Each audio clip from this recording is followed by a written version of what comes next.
All right, we are live. Hello, everyone. Welcome back to Britain's Social Club, episode 16. I can't believe that we're here, but yeah, it feels weird, that we're at this point in time. But hopefully, everyone's having a good time here today. Another quite lazy Sunday afternoon, December the 7th.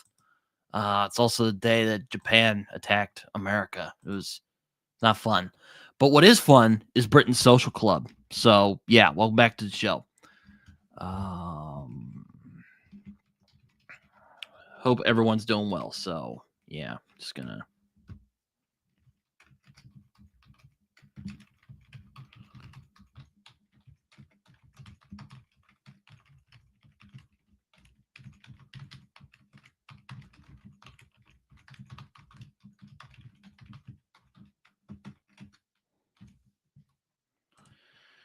I might not see your comments at first as often because because I'm often promoting this. So, yeah, sorry about that.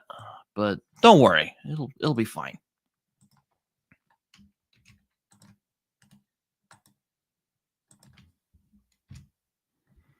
So, yeah, here we go. There we go. There. But I hope everyone's doing well today. So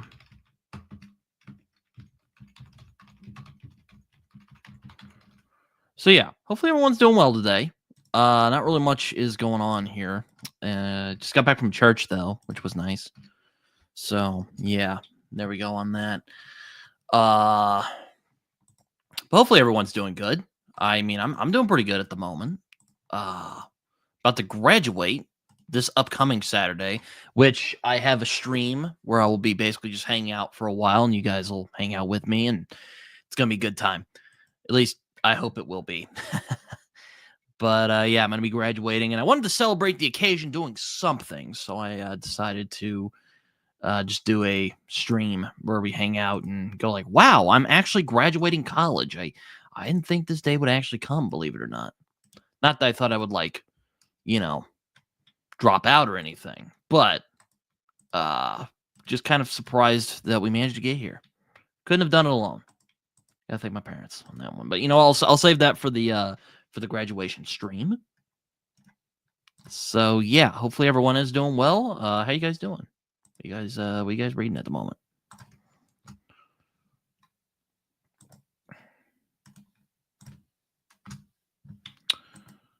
And sorry if I don't respond to you guys immediately if you start commenting because I thank you, Tharnal. I appreciate that. And as it always is, we got a guest. We always do. You know him, you love him. Raph, how you doing? Hey man, how you doing? Hey, wait a minute. We talked about Vineland the other day. What are you doing here? No, I'm kidding. It's hard to get rid of me. Yeah, you're like a fungus. No, I'm kidding. But yeah, no. No, but something like that, yeah. Yeah, but yeah, it's a Sunday, so yeah, basically talking about how I'm gonna be graduating college soon. Feels weird. Yeah, I saw you set up the stream to celebrate it in like next Friday or something like that. Yes, this upcoming Friday. Yeah, because the next day will be when I do it. So yeah. Yeah, it's weird, just I don't know exactly how I'm gonna do it. I'm probably just gonna be me hanging out for a while while everyone's I don't know. But anyway, we're here. So how have you been, Raph? I know we did that we talked about Vineland last week. Yeah. That was definitely fun. Cheers.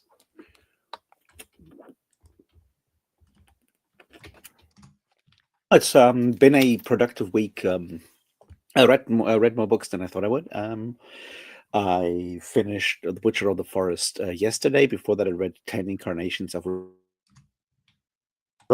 I probably butchered the name because my ability to speak Hindi or any other language on the Indian subcontinent is very limited, by which I mean non-existent.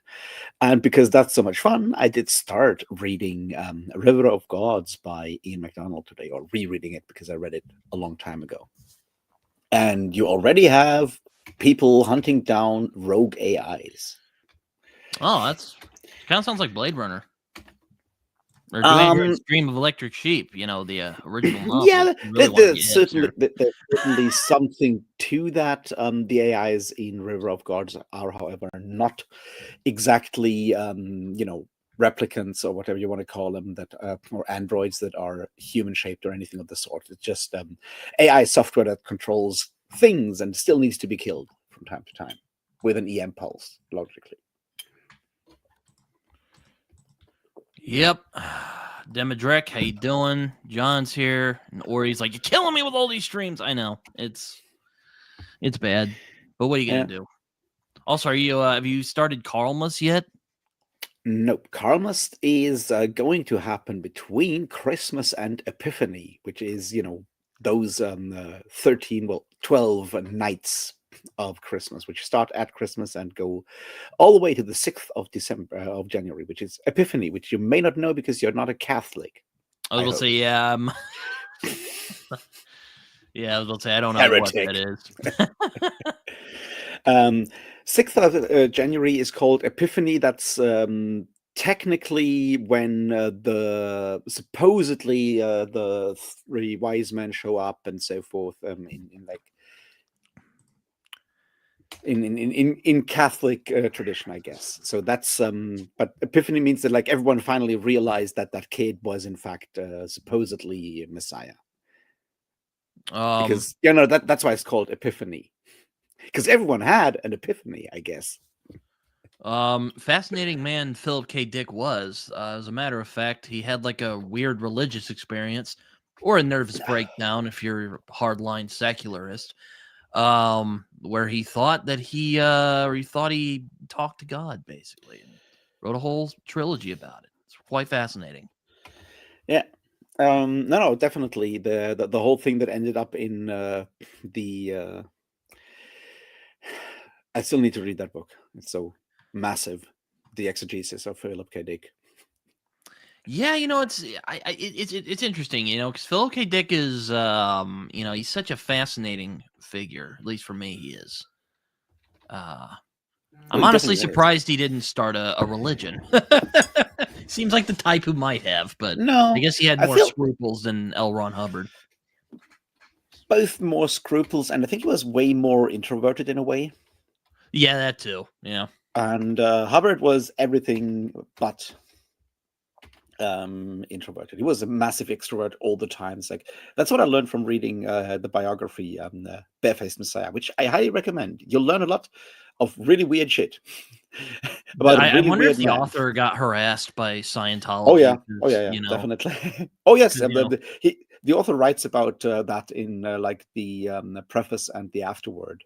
Oh wow! How they sent private detectives after him and you know, called and wrote to his employers, and it's like we're trying to link him to being a East German spy, because that stuff was obviously written in like the late 1980s, and you know. Yes, Valis, and there's a couple other ones. Like there's one called the Transmigration, I think, of Timothy Archer, which is actually based on a real guy, by the way, who was like like he was a very unconventional pastor who Philip K. Dick was good friends with. He actually, if I recall correctly, I think he went on like a spiritual journey and ended up like starving to death or something. It's real crazy. I don't remember if that's the exact story, but it's quite fascinating. If you ever learn about that guy, he's very heterodox. Like, you know, like he was very accepting of like homosexuality, which was very controversial back when he was, you know, during that time. Yeah, just an interesting guy. But I forget it. I think it's not Timothy Archer. I think that was just he has a different name. Yeah, no. What's his name? Eric. I keep forgetting his last name. Eric Davis, who wrote High Weirdness, which is, you know, about psychedelic influences into, you know, on Philip K. Dick and Terence McKenna and Robert Anton Wilson and so forth. He's actually one of the people who edited the exegesis of Philip K. Dick, and he obviously has that element in his part on on Philip K. Dick, which I think, like High Weirdness, I think was his PhD thesis. Interesting. I'll have to find that. I know Jonathan Lethem did work on that book because he's a big Philip K. Dick fan. Yeah. Lethem was definitely working on it as well. I'm actually hoping, since I'm going to be reading a bunch of science fiction in 2026, I am hoping to read Girl in Landscape by Jonathan Lethem, because I saw Adam Savage of Mythbusters fame is quite fond of that book, and he spoke very glowingly of it. I'm like, I'll have to pick this up, because I liked Gun with Occasional Music by Jonathan Lethem, which is more of a detective story. If Philip K. Dick wrote it, and he wasn't as weirdly Philip K. Dick as he was. I'm sorry to break it to you, but that's not gonna, that's kind of the point with Philip K. Dick. That's true, right? Yeah. No, that's part of the charm, but at the same time, you're like, okay, Philip, gotta streamline a little. So yeah, I'm gonna read River of Gods right now for my ongoing Ian MacDonald thing. And the next one after that, I think, is Brazil, which is also really cool, which is very much about the parallel universes and simulation theory and Brazil.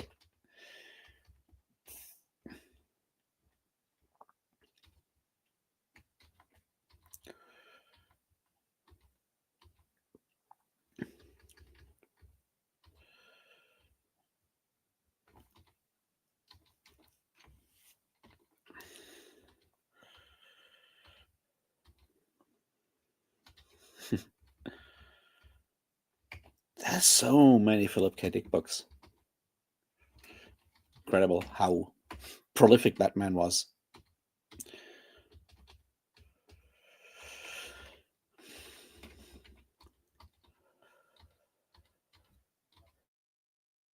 The Divine Invasion is the second one of the Valis trilogy. And then the Transmigration of Timothy Archer.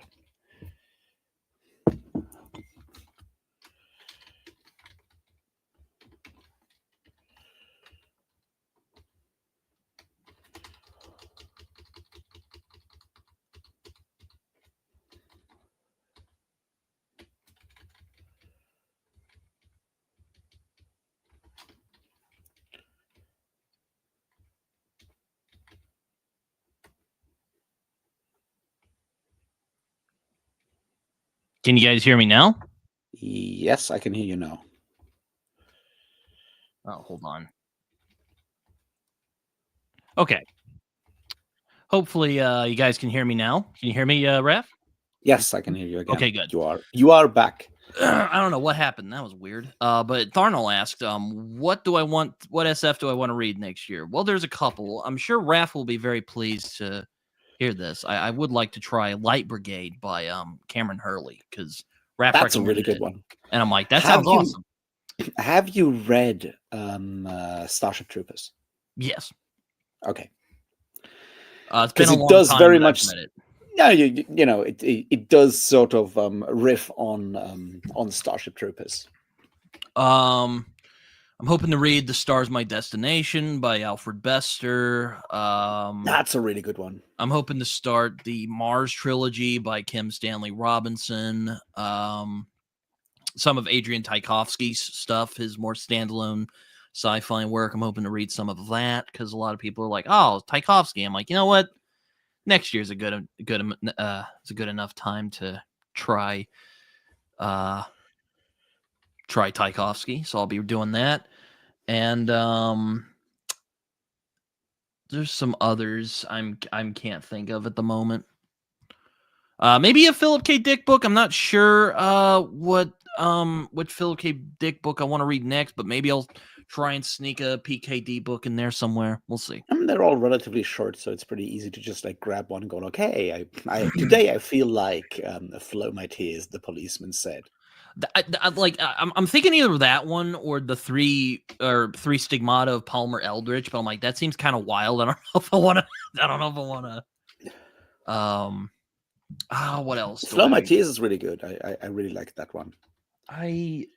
What's another? Or well, no, that's gonna be catching up on some of Mieville's standalone fantasy books, so I guess that doesn't really count. Let me actually look on because I actually have a list of books I want to read before too long, because I don't know, I'm just super neurotic, I guess. Nah, that's all right. Ubik is a lot of fun. It's really Ubik weird is though. fun. I enjoyed Ubik. The opening part when the main character can't get out of his room, of his apartment, That's so good. I love because he that. has. It is unfortunately so, like, the rest of the story as sci-fi has not come true, but the part where he can't actually get anything worked out in his flat, and he can't even open the door because he's broke, so he can't even open the door because he doesn't have enough cash to open the door. That part is unfortunate. Like when you look at how everything is micropayments these days. He got that part right. I wouldn't say like Philip K. Dick's prose is like anything to go home about, but it's like I would recommend reading something like Do Androids Dream of Electric Sheep first, because I think that's probably one of his most disciplined novels. It's definitely relatively short and tight. That is true. Yes, that's what I mean. Yeah. I disagree, but I understand why a lot of people don't like Man in the High Castle, because a lot of it is just people kind of walking around, wigging out about the I Ching for 200 pages. I don't think it's one of his best works, but it's definitely worth a read. I mean, it's one of those like fun things where you notice that Philip K. Dick was generally really into the I Ching, as was, of course, Ursula K. Le Guin. And PKD apparently picked it up when he was sharing rooms with a bunch of the, like beat poets in like the late 40s in New York. And someone else, like another poet, left like his copy of the I Ching in like the rooming house they shared, and that's where PKD picked up the I Ching. Yeah, another one I'm hoping to read is Project Hail Mary by Andy Weir, because the movie's coming out, and also I just want to read it before too long, because I know a lot of people like it. I don't know if I'll enjoy it. I like The Martian, but I've heard he kind of has a shtick, and he just kind of rolls with it, and that doesn't always interest me. Or he hasn't really deviated from that shtick, if you will. So, Yeah, somehow I can't see Philip Pullman being into the I Ching. He doesn't strike me as the guy who's into like any form of like spirituality and whatnot. Although maybe he's also gone down the road of all good 90s and 2000s atheists, which is Islamophobic pseudo-Christian. There's probably some more science fiction. Another one. You know what? Actually, I want to read the follow-up to Light by M. John Harrison. So I'm gonna see if I can sneak that. I think it's called oh, it's a weird title. I can't think of the name at the moment. What's it called? Hold on a minute. God damn. Where's my M. John Harrison books I want to read? I assume you want to read Vericonium and maybe the 2 follow-ups to Light. Yes, I do want to read those. At some point. Nova Swing, and I keep forgetting what the other one Nova Swing. That's it. I'm like, I knew it was like something Swing. I just can't remember what it was Nova called. Swing, and the third one that also escapes me right Empty now. Space. Thank you, Ori. Yes, that is true. Ursula K. Le Guin and Philip K. Dick went to the same high school, but they didn't know each other. Ask Destiny what she was planning. That's all I got to say about that. Well, I mean, they did act, but they did interact afterwards quite a bit, I think. Yeah, I think Lathe of Heaven is kind of her tribute to Philip K. Dick, if I remember correctly. Yeah. And like PKD's short stories are really good, and apparently have made up for like 1/3 of science fiction movies ever made in one way or another.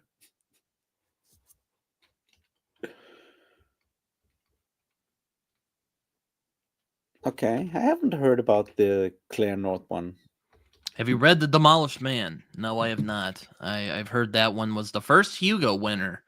That's interesting, but I digress. I haven't read that one either. I've read The Stars My Destination, but I haven't read The Demolished Man yet. But I definitely want to. Or Tiger Tiger if you're from across the pond. Which I am, Oh, but man. it's still sold these days. It's still sold as A Star Is My Destination here as well. Oh, it is. Oh well. Yeah, I guess that's a uniquely British thing because, like, I've seen Michael Moorcock recommend it, and he calls it Tiger Tiger. So I don't know. I think they just like at a later date they kind of made it the same everywhere.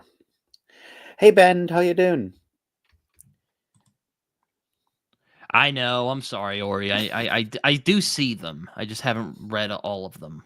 So yeah, maybe I'll add the Demolished Man into my sci-fi list of 2026. But I'm really more interested in reading The Stars My Destination because of how influential it is. So Yeah, and yes, I know that I'm not keeping up with your posts, Ori. I haven't spent that much time on Discord of late, I and think he was talking to me because he's always posting stuff on my Discord. I oh, did watch the. he's posting stuff on the Unabridged Burners as well. So Oh well, okay, that's fair. But that's I did see the China Mieville recent interview where he was asking about books he'd been reading recently, and apparently he liked Christopher Buehlman's fantasy books, which interesting. a lot of people have recommended Christopher Buehlman recently, and I don't know what is keeping me from him. I just don't know, I but something I don't really something's like. off. I don't really like. This is gonna be kind of a hot.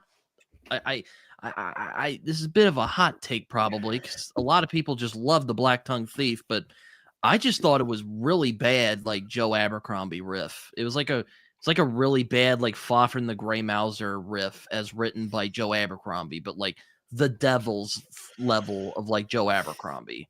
It was not good, and there's people who love it. They absolutely love it. And look, I'm not trying to shit on that. If you love the Black Tongue Thief, God bless your soul. I just don't see it. I don't see it. But then again, Buehlman's. I still think his best book, at least the one I've liked the most so far, is Between Two Fires. That one is quite good. I haven't read any of his books. No. Like the thing is, Ori, that I am, for whatever reasons, I'm not on Britton's Discord server. I don't know why. So I only see half of your posts, which is fine, because I'm already not really on Discord as it is. So, which is part of the reason I've really cut down on like Discord servers sometime this summer, where I'd like left most of the larger ones because it drives me mad. But yeah, no. Between Two Fires is very good. It's very well done. I mean, the climax of the book is a bit overblown, but aside from that, I think it's a really good book. I think it's his most like consistently good novel. At least I've read so far. I've only read I don't know what my dad's yelling about. Probably football. I don't know. I'm really bad at paying attention to politics at the moment. Nothing happens. That's what I've heard. Just a lot of arguing and the occasional shooting, you know? Huh?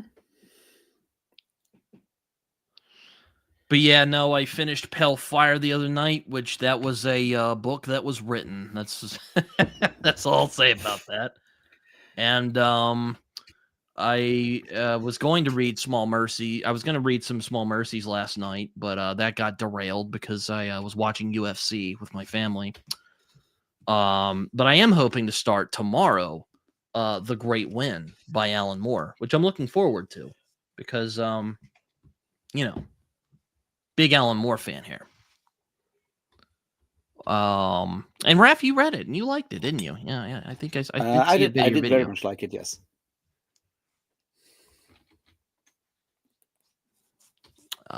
It's Alan Moore doing his thing. And also the next book is coming out in 2026. So Nice. I'm looking forward to reading. Maybe I'll read that, even though I'm trying to kind of avoid series in 2026 because I read Malazan. I'm like, oh, this is too much. So yeah, I would like to try Dead House Gates though. And also, you brought up sci-fi. Maybe I'll sneak in Rejoice: A Knife to the Heart into 2026, but we'll see. We'll see how it goes. It's an interesting book. I don't think it works really well as like a thrilling novel in any way, shape, or form. It's much closer to something that what's his face, Kim Stanley Robinson's Ministry for the Future. It's far more about like, hey, so this is how we should change things to make this world like less of a shithole kind of thing. Okay, which is good. Yeah. So at least those are the ones I can spitball at the moment. I'm sure there's other sci-fi novels I'm forgetting at the moment, but yeah, no, but for right now, I'm hoping to read. It's probably going to be my last read of the year, unless I am considering sneaking in, The Shadow of Hyperion by Joe Byrne into before the end of the year. But I don't know if I'll be able to do that. I think so because Small Mercies, I'm just flying through at the moment, so we'll see how it goes. Yeah, I mean, I'm trying not to get too ambitious before the end of the year. Is what I'm trying to say. Good idea. No, I'm going to read Halcyon Years by Alistair Reynolds in January, where I'm very excited about that one. It's noir crime fiction on a generation ship, so spaceship. So that sounds like fun. I was recommended some Alistair Reynolds for my SF reading for the year, and that's another one I might sneak in, but I'm not sure where I would be able to read it because I have a bunch of other things I want to read in 2026. Yeah, it also kind of depends on what you want to read because Reynolds has spread out pretty far. There's like this core group of people talking about who claim to know stuff about science fiction, who always claim that House of Suns is the best book he ever wrote, which is bullshit. But well, you don't like that book? No, it's a good book. It's just not that good. Like,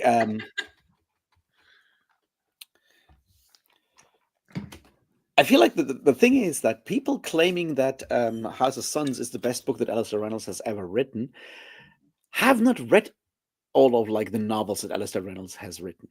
I have, which is why I'm not considered an authority on science fiction in any way, shape, or form. But those are just words in time. If I should have opinions on science fiction, which I do, I have a whole show about it. So we can do. Like I'll have to read some of it at some point. I'll have to read some Reynolds. Yeah. Oh, stop! Please stop that making that noise. There we go. But yeah. It depends. I feel like when it comes to science fiction, for example, I feel like Outlaw Bookseller is someone who knows a lot about like the larger field of science fiction, for example. I don't necessarily disagree. Don't necessarily agree with the guy, but he certainly knows his science fiction. Someone I consider very much a non-authority in science fiction is what's his name, Jonathan over at Words in Time. That guy is dumb as fuck and does not know anything about science fiction. Damn. Okay. No, like you really feel, Raph. So here's my thing, right? It's fine. The guy is like 22 or whatever. Like he's not very old. The difference is, if you've only read like 10 books, you should not make like categorical statements on this is and so forth. And he constantly does that, which, makes sense because that's what the algorithm likes. That's why his, channel is pretty big at this point. But he was like, when he made like his first video, was like, is Olympus by Dan Simmons the most complex science fiction book ever written? And I'm like, no. for a bunch of reasons, it's not. It's like, well, it's the most complex one I've ever read. And I'm like, yeah, that's exactly the fucking problem there, right? Like, I don't know what the most complex science fiction novel ever written is. I'm sure it's not Dan Simmons because I've read much more complex stuff over the years. But you know what I mean? Also, my friend Livia wants me to read Ian Banks, and I'm like, I don't know if I'll be able to sneak Ian Banks in, but I'll do my best. So we'll see how that goes. I have never interacted with Livia, but in this case, she's definitely right. Ian Banks is an excellent author. But has she said Ian Banks or Ian M. Banks? Because there's a difference. I think it's Ian M. Banks. I think it's he's the No, same guy. they're the same. They're the same person, but the Well, hold on. M Let me is see the which science book she fiction stuff. recommended. It was Walking on Glass by Ian Banks. So it didn't Okay, have no, the M on that's there. it. Okay. So Ian Banks is his literary fiction, and Ian M. Banks is his science fiction. That's the Yeah. difference. Also, Snail on the Slope by the Stragatsky brothers is one she's wanted me to read, and I'm like, I'll give it a look see. Yeah. I don't know if it's the most complex. Well, you know what? It is one of my favorite science fiction novels, but I'm kind of hesitant to call it the most complex. I'm always hesitant to make terms like that, but I do agree with you. It is a great book. Actually, it was funny. I was asking a science fiction group I follow on Facebook to recommend me some science fiction, and preferably standalones. And someone recommended Childhood's End. I didn't have the heart to go like, I already read that one. And also someone recommended me The City in the City, and I was like, oh, that's a good book too. So was that even The Everyman Reads. Yes, that's kind of the problem, is exactly that. It's easy to fall into that because that's the kind of titles that work really well, and more absolutist kind of statements work better on social media. It's just like when you're talking about like a large field, especially on once again social media, chances are you'll find someone who knows more about the subject than you and will tell you that you're wrong, and that can become really, really dangerous, which is why I'm always trying to stay away from like statements like this is the best novel ever written or the most complex. It's like, I don't know. I don't know enough of that stuff. Also, hello Jonathan, how you doing? Not Jonathan from Words in Time. It's another Jonathan. Yeah. How you doing? Oh, okay, I see what you mean, Tharno. I would agree with you. It's definitely one of those books I think about often when it's not one I've read in a few years. I haven't read it in like 10 years. But I do think about it for sure. Not just that was a deliberate choice of his of Ian M. Banks, is to separate his literary fiction from his science fiction, so people knew exactly what they were getting in. It's like put the M in when it's a science fiction novel and leave the M out when it's a literary fiction novel, so readers could separate the two. That was a deliberate choice, probably also because at the time when he started writing those things, like in the 80s and 90s, there was still like way more snobbery between genre fiction and literary fiction than it is now, and it's it's still there. So didn't necessarily trick Amazon, but it certainly worked well back in the day. Also, Arthur C. Clarke might have molested a kid. We don't really know for sure, aside from an anecdote. But yeah, I won't really touch on that though. Oh yeah, and Astounding, even though it's not really science fiction, but it is science fiction adjacent. I am hoping to read that in 2026 as well, because man, I've been wanting to read that book for years. Hey, Chadia. Hello, Chadia. Yes, how you doing?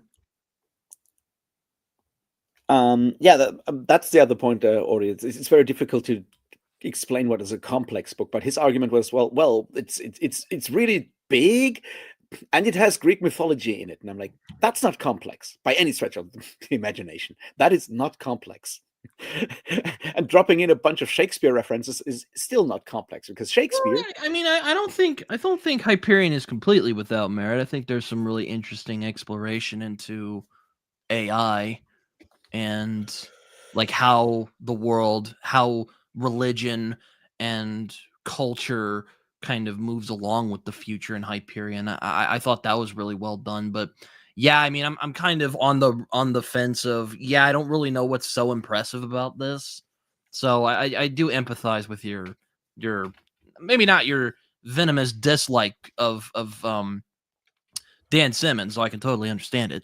But I do empathize with you kind of being like, I'm not really I don't think Hyperion's that good. I think the problem with the term complex in that regard is also that it is held up as a virtue. It's like a book is not getting better because it's more complex. If you think that that is a mark of quality, complexity is not necessarily a mark of quality, and pretending that you only read very complex books is not making you a better, smarter, or whatever person. It just means you're fucking pretentious. And that's even worse when people can tell that, no, what you consider complex is not, in fact, that difficult, right? You know, complexity is not a virtue. Complexity can be good for whatever you're doing, but it doesn't have to be. There are very effective, very simplistic books that work exactly the way they should work. I mean, like Conan the Barbarian or Conan the Cimmerian. Conan is surprisingly subtle for what's in there, but no, I know. I'm just being take Animal Farm. Animal Farm, I think, is not a very complex novel, right? No. But it is incredibly effective, and adding subtleties and adding more and more nuanced allusions to the more obscure elements of Soviet politics would not have made that book a better book. You know what I mean? Complexity is not necessarily a virtue. And if you believe that complexity makes a book is what makes a book good, then you're probably barking up the wrong. It's the same kind of people that jerk themselves off on fucking Twitter about how high their IQ score is, right? Hanu Rajanami is one I've wanted to read. I probably butchered the name. I apologize, but he's one I've wanted to try because I remember Warren Ellis was talking about one of his books several years ago, and yeah, Hanu Rajaniemi is how I think you pronounce it. It's Finnish, so you basically just read it as it is spelled. Oh, well, okay. The whole Jean Le Flambeur trilogy is fairly complex if you get all caught up in the mathematics, because Rajaniemi has a PhD in mathematics, and he's pulling in a lot of mathematical concepts and stuff. But you don't necessarily need to actually pay attention to all of the mathematics. You can just read The Quantum Thief as a really cool heist novel with a mind palace. Joe was here. I was actually talking about maybe sneaking in The Shadow of Hyperion before the end of the year, Joe, because try not to get too ambitious here. Because of bloody quantum. Going back to Hyperion though, I definitely understand why you don't really think it's like all that, because I kind of felt the same way when I read it. I'm like, this is hyped on BookTube and it's good. I'm not saying it's bad. It's just it's which one is hyped on? What's hyped on BookTube? Hyperion. Well, I mean, Hyperion's relatively popular. Hyperion is one of those books. It kind of falls in the same sort of area that Malazan also falls. And there's a bunch of other things like Gene Wolfe also. It's books that people hold up when they want to pretend that they're smart because they're reading smart books. And while I would argue that there is certainly a level of complexity and subtlety in Gene Wolfe that is that's just there. I don't think it is actually there in Hyperion. That's the problem with Dan Simmons as an author, beyond his personal egregiousness and just being a mean piece of shit, right? Which also getting banned from Facebook for Islamophobia is a skill. That is not something that many people have managed. Damn, really? Shit. Yes. That's my point. Absolutely odious as a person. But no, my problem, I think, what the trap that so many people fall in with Dan Simmons is that he pulls in a lot of references to literature, to a very specific part of literature that is, the very, very core of the supposed Western canon, according to Harold Bloom, but just the stuff that everyone who has ever gone through high school has heard of, but only dimly remembers. So he puts in some Shakespeare, and he mentions fucking Search of Lost Time and stuff like that. And then everyone is, oh, this must be really smart, serious literature, even though there's like spaceships in there. It's like, no. A Shakespeare reference does not make your science fiction suddenly, that kind big of, and I literature. might offend the. I don't mean to interrupt you, but I kind of am nervous. That's what the God damn it, Sun Eater books. I'm kind of afraid that's what those are. That's why I've been kind of wary to read them for a long time. They might be that. Yes, I don't know.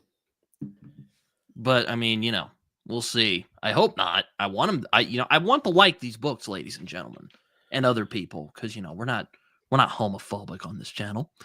But like, with I don't know. But yeah, no, I get what you mean. I'm kind of nervous that that Sun Eater is one of those kind of books where it's like, oh, it's so smart because it references Tolkien. I'm like, okay, like that's nice, but like, what is it saying? Which I hope it's not like that. I want it to be good, believe it or not. Yeah.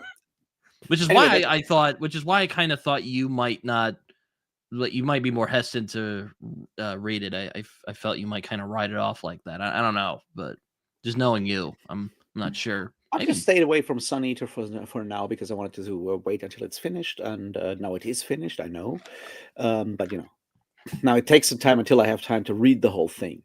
So that's like the big thing. But yes, like if everyone praises a book, then I'm very much wary of its quality because not a fan of R. Scott Baker, then, Joe.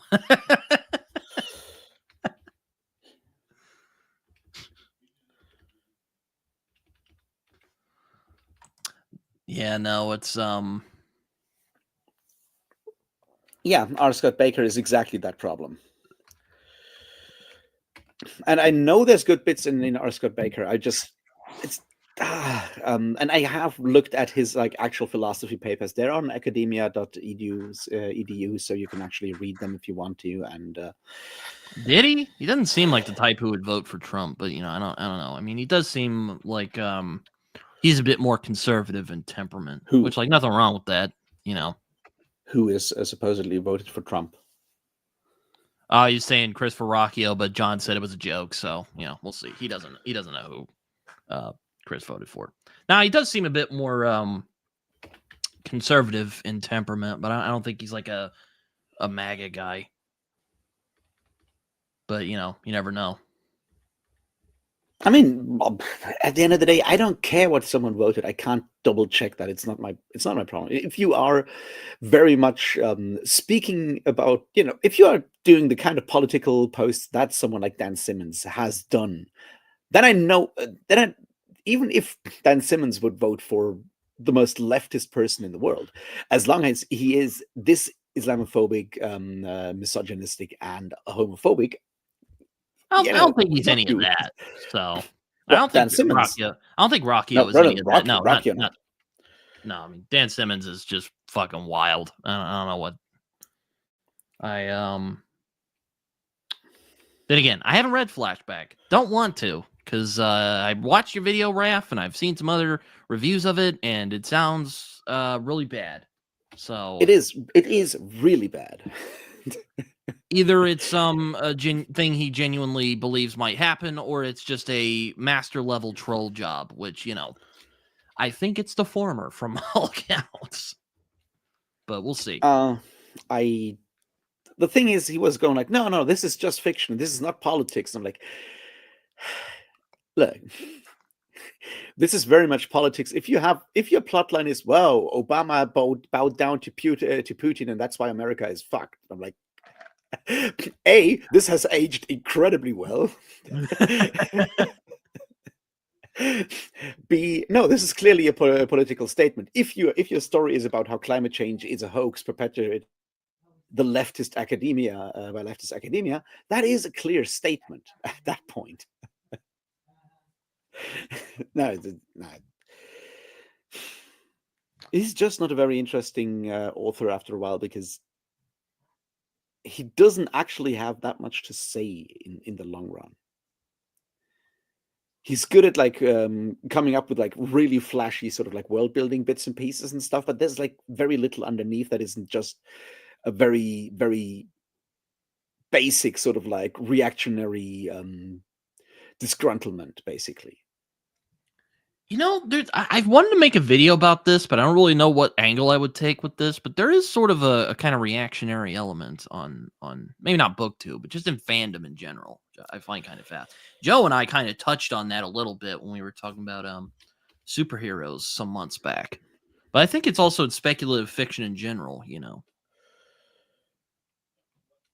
I don't think it's like a majority thing. I think it's a very loud minority, but it's No,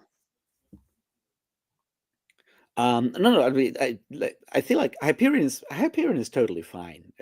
People praising Olympus and Ilium, Ilium and Olympus, that's where stuff gets really, really dangerous, because that book is those two books are already really bad. The break between Ilium and Olympus is insane. You can tell that one was written before 9/11 and the other one was written after 9/11, because suddenly the story doesn't make any sense, because clearly Muslims are to blame for like the destruction of the world, which is not set up in book one at all.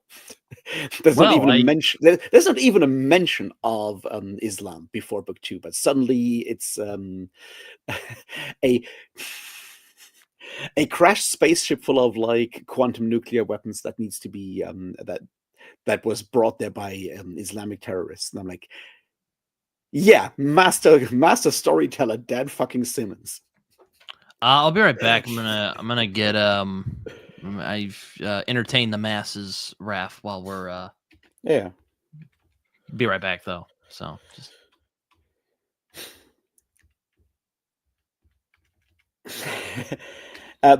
my point was, Thornhill, that it is not set up in the book. The book is it's a very different book in the first one, in Ilium. In Ilium, it's just him basically reading parts of the Iliad through the eyes of a very horny college professor who's constantly complaining about the fact that his students back at home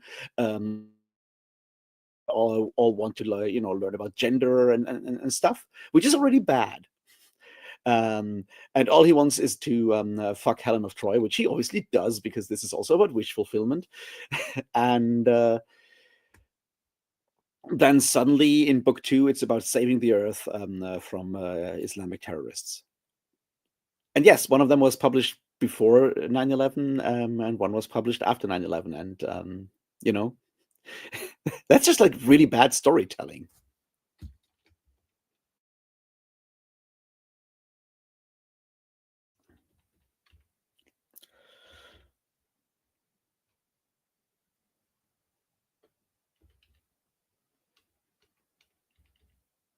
I haven't done any Christmas shopping yet. He gets some girl. I don't think he stays with Helen. It's been a while since I read it, and I don't want to get back to that.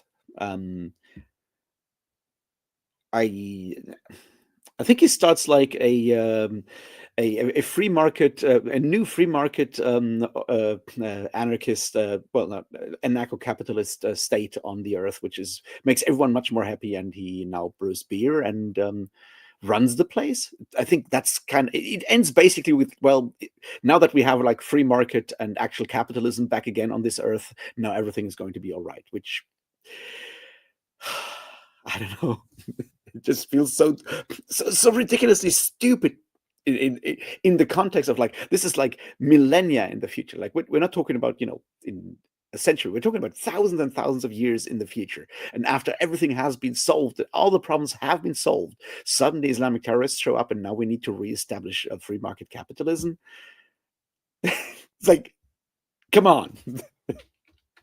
That's beneath even you, Dan Simmons. But unfortunately, it was not. Faust does.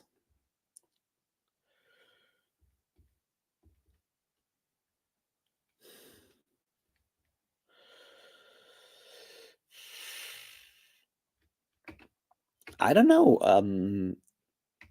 I do regularly quote Faust, just not in English, because I don't know how the English versions of it. Not that I mean, obviously, yes, I am pretentious, but the interesting thing with Faust in particular, like the German Faust, the Goethe Faust, not the Mahler one, right, is that in a similar way to Shakespeare, it has become so deeply ingrained in like German culture, language, and so forth, that a lot of people will say things that are in fact quotes from Faust without knowing that they are quotes from Faust, the same way that people will say things and not know that they are quotes from Shakespeare, because it has sort of like crept so deeply into the German language when it comes to Faust in particular.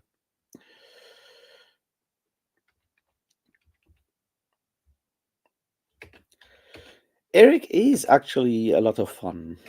I do enjoy that one.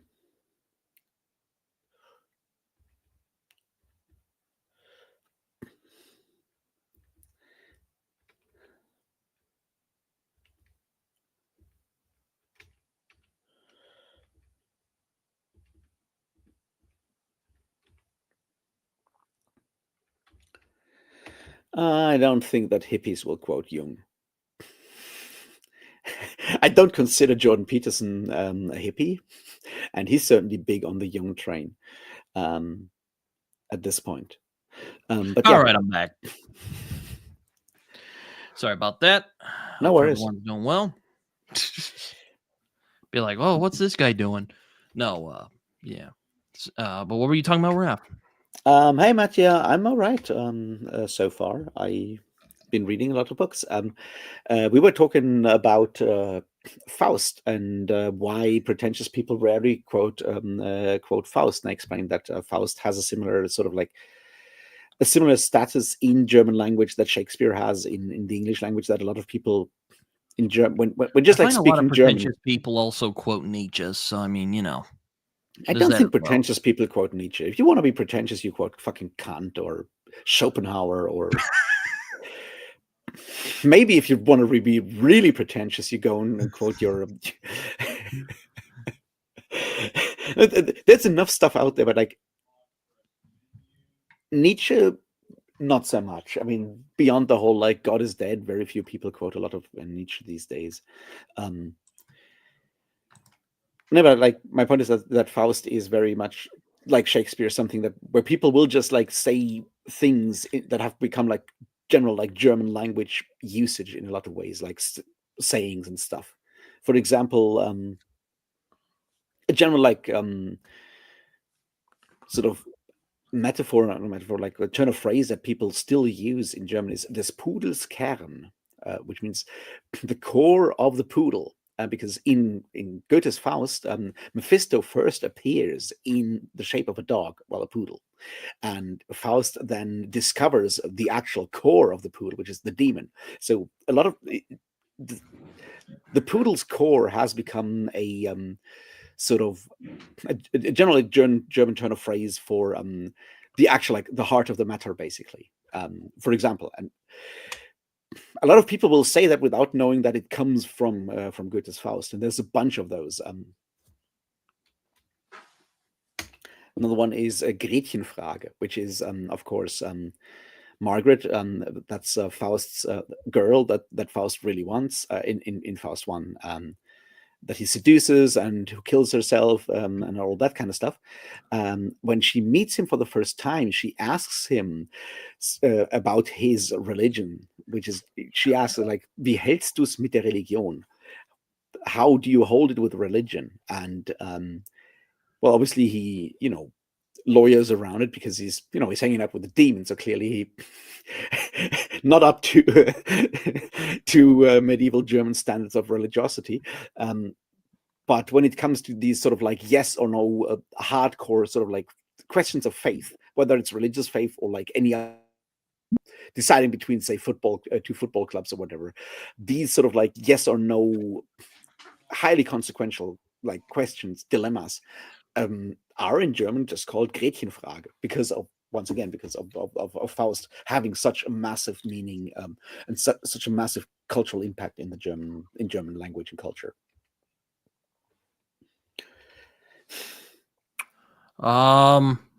Poodlecore would be kind of a funny name for a musical genre. I wonder how that would go. Would it just be like, well, Raph, do you have any insight into this? You're the metalhead of the crew. I was just I would say that the pirate metal band Ailstorm once released an entire album with all the vocals replaced by dog barking. There's pirate metal. Like, what? There's a lot of pirate metal, yes. Oh man, metal. You know, I've realized in recent years that metal music is kind of like comic books. It attracts a lot of eccentric characters to that particular field. I mean, there's also like a lot of overlap between comic books and heavy metal. That's true. Yes, I know. I don't know if you like Anthrax or Scott Ian by any means, but he's a big like Judge Dredd fan. So I mean, that's not. Yeah, and there's so much overlap between that, and comic book artists have done like a lot of like heavy metal cover artwork. Like Frank Frazetta did a lot of artwork for metal bands as well. Yeah, Frazetta, obviously, but like I mean, I've never considered Frazetta more like a comic book artist. No, I know. I was about to say I don't really see him as a comic book artist, but I know he's he's a very influential fantasy artist who did a lot of. Frank Whiteley's probably a better example. He's done some. Let me actually look this up because it's gonna bug me until I. Comic book artists who did album covers. There we go. Let's see what we got. Like one band that I really like, almost consider them friends. A Sound of Thunder from Virginia, mostly. Did an entire concept album around Shadow Man from Valiant Comics, for example. So there's a lot of overlap there. Well, Ethan Van Sciver did Wingers 4, but we'll just leave that alone. We got Howard Chaykin, and even Jack Kirby, who is, the Moebius of America, basically. Like, yeah, just his influence is immeasurable. You know what? That doesn't actually shock me because R. Crumb, I know he's a big fan of music. I actually found one of his books the other day talking about like jazz musicians, though. So there you go. Yeah, that's like this one artist that did like a ton of like thrash metal cover artworks back in the 80s in particular. I think he's also worked in comics. Trying to remember his name. I can't right now. Lots of like buildings that turned out to be gun ammunition and stuff like that instead of buildings when you look closer and things like that. Very thrash metal, of course. Yeah, here's some other one. Dan Clowes, that doesn't surprise me. R. Crumb is mentioned here. Let me see who else. Sorry, I'm looking at What Culture. It's Bill Sienkiewicz. That doesn't shock me. He did a RZA album, which that doesn't surprise me at all. Alex Ross did an Anthrax cover. Dave Gibbons, nice. So a lot of people I know.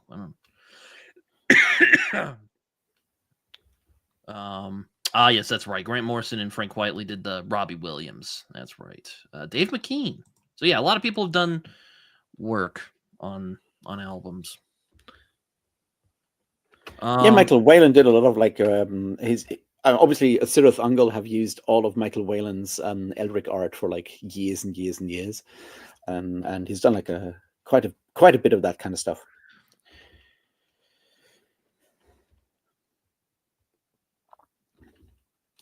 Influential sci-fi novels. I feel like, for better or worse, War of the Worlds and Time Machine by H.G. Wells have just like been in, Yeah, Smith. I was trying to not think of my favorites. So no, but like beyond anything else, like War of the Worlds has had like a huge fucking impact on the modern genre ever since. Dune, definitely. Smith, yeah. Possibly. I wouldn't necessarily. Starship Troopers, maybe. Yeah, possibly. I don't think. I feel like I don't. I don't think that Starship Troopers was very influential when it comes to science fiction, the novel at least. Like the movie has had like a huge impact on like everyone who was old enough to watch movies in the late 90s, I guess. But the novel, I don't think has ever been that influential. I feel Edgar Rice Burroughs's Barsoom comes to mind, though I consider that more science fantasy, but genre's definitely the always been very fluid, so I won't be too stingy about it. definitely the robot stories by Isaac Asimov.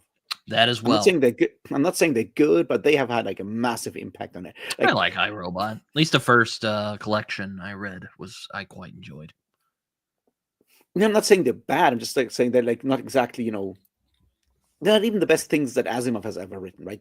They're fine, but like those 3 fucking laws of robotics have stayed with everyone since then. That is just, you know, can't you can't take that away. That's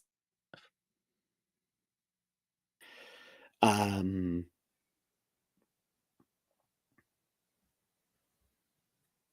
I'm sure there's more stuff.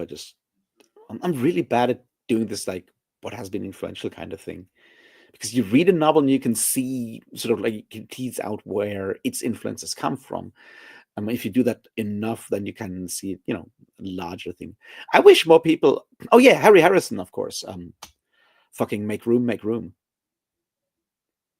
Although in that case, probably also the movie was more influential, I think. Or at least everyone remembers the Soylent Green scene from the movie Soylent Green, and does not necessarily remember the fact that it's actually a story by Harry Harrison, who wrote The Stainless Steel Rat, which is so much fun and so weird. Have you read those, Britton? Oh, which ones? Harry Harrison's The Stainless Steel Rat. No, I haven't. Unfortunately, I know the name, but I haven't read it. I mean, Harrison is the guy who wrote Make Room, Make Room, which is the Soylent Green story. So that guy, but they're basically like the Stainless Steel Rat is this weird interstellar gangster heist story thing. It reads more like a satire, and it's really weird in that he's basically a criminal, but he works for this like organization, and because they have like ways to keep him in check, basically to hunt down other interstellar criminals. And like most of the time he's trying to get away from them to become a criminal again, because he's a born criminal. He just wants to do crime. It's just like what he likes, because he hates hierarchy, authority, and structure, and so forth. And they're really, really funny to read. They're also just like ridiculously, they have aged ridiculously poorly, not so much because of the the like any of the like sexism or whatever, because there is some sexism in there, definitely. Very little racism as far as I remember. But the technology Yeah. is weird. The technology is just so fascinating, because those were written like in the 50s. So so the computers in those spaceships run by punch cards, and there's a scene in the first novel that is just like one of the most iconic science fiction weirdness things that I've ever encountered, where he's put on this automated spaceship to be sent to like this forever prison, basically, and he manages to get to kind of free himself from the from his like restraints, and he gets into like the cockpit, or where the computer is that runs that spaceship that is automatically flying towards the forever prison. And he manages to change the direction and the course of that automated spaceship by taking out some of the punch cards and punching in additional holes, so the course of the spaceship is changed through that. And that is just like so fucking ridiculous, because Oh, also maybe Hitchhiker's Guide to the Galaxy. I don't know if that I don't yeah, know if I think it's influential though. Um, yeah, but it's funny Ori brings this up, because I actually read a book recently called I think it's called A Psalm for the Wild Built, which is by Becky Chambers. yeah. Um, and it kind of that book was interesting, but it kind of illustrated a problem I have with books that depict AI. Which one of them is I think that sometimes the AI are made to be a little too human like. which I think can kind of undercut the exploration on if a artificial intelligence can become like a human being. Kind of, and also it's, if you're familiar with philosophy like I am, you'll probably roll your eyes a little bit at the unexamined life 101 stuff that they talk about in the book, but it wasn't bad. It was just kind of, I just thought it was kind of a Which one? kind of nothing burger experience. Oh, you mean the Becky Chambers one? I haven't read Yeah. those. I know a friend of mine is very, very fond of those, but Well, he probably will disagree with most of what I just said like a minute ago. no, I don't. I don't necessarily think so. I like, from what he said, as my former flatmate, he was like, "Well, I just like the whole cozy thing of them just like sitting around and drinking tea and talking about life. Isn't that really cool? I want to do that as well. Instead, I'm sitting here doing And that's fucking web fine. I'm not, design." I'm not saying Yeah, that's bad. It's just not my, it's just not my like personal. It's just personally, I felt that was just kind of, I didn't really care for it. And again, kind of just illustrates a problem I have when people try to depict AI. It's like, well, when you try to make them too human-like, it just kind of defeats the purpose no, I know. of asking that question. The Because, problem with it, AI yeah. might become like human beings, but they're not. That's what makes that question interesting. Yeah, but like what Ori said, I don't think that's the goal of Becky Chambers, to explore like artificial intelligence as a concept. There are good books that explore artificial intelligence and what happens if you try. Like, and obviously, AI doesn't exist, so there's that. um, I feel Eversion by Alistair Reynolds does a really good job of, you know, looking at what like the consequence of making AI human-like would be.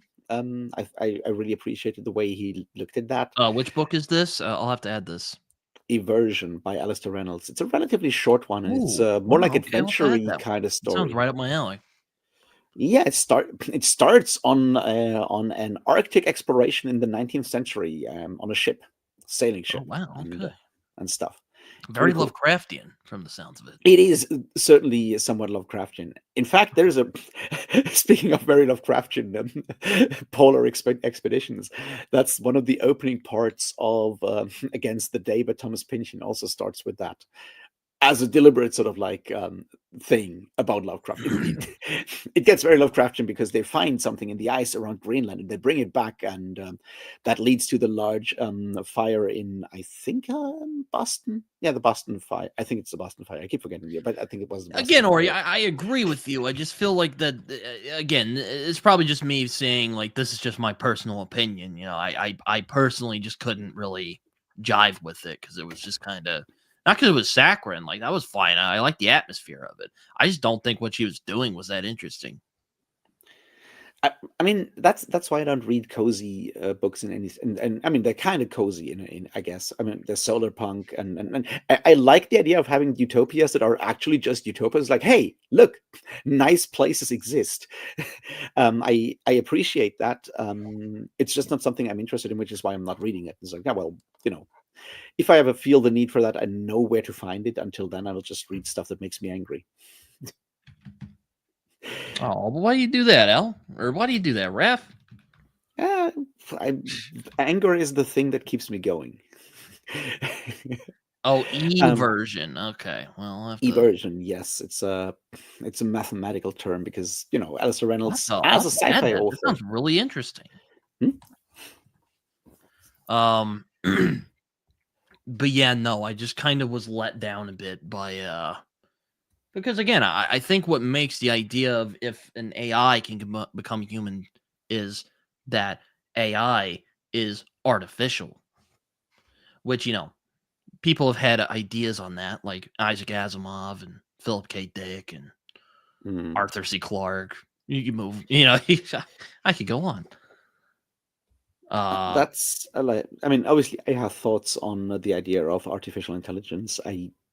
I don't think a lot of science fiction has had like interesting things to say on it, simply because the concept is so weird. Because either you have something that is just like so inhuman that it's very much not possible to have like any sort of like connection to it, to understand it. And in that regard, you can just like go and read Peter Watt's Blindside again, right?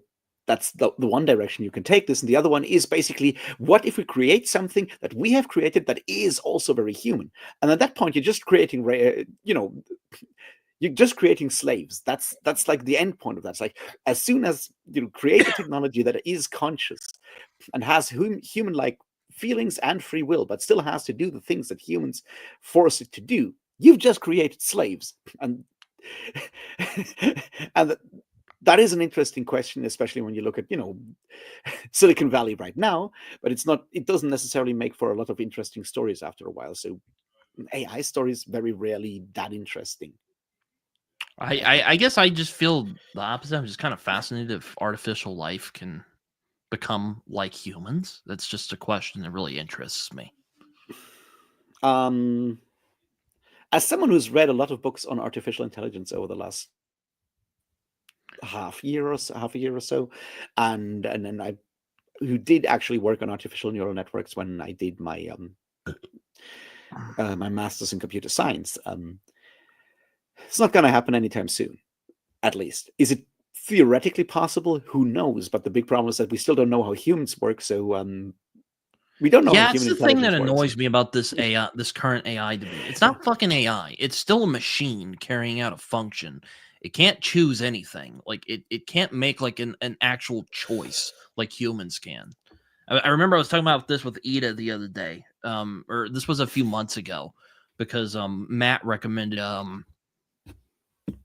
it's that book by that guy you really hate. It's named like Nick Bottom. It's Super Intelligence by Nick Bostrom, and it's bad. Yeah, he recommended me that book, and I'm like, oh yeah, I might read it. And then Ida's like, well, what's the difference between human? Or she was talking to me about like, human beings are really dumb and have a hard time making choices. I'm like, well, yeah, but human beings can still make choices. They can still make like I can go like, I read this book. Here's what I thought about it. You can't do that with a book. You can't do that with AI, at least AI as we call it right now.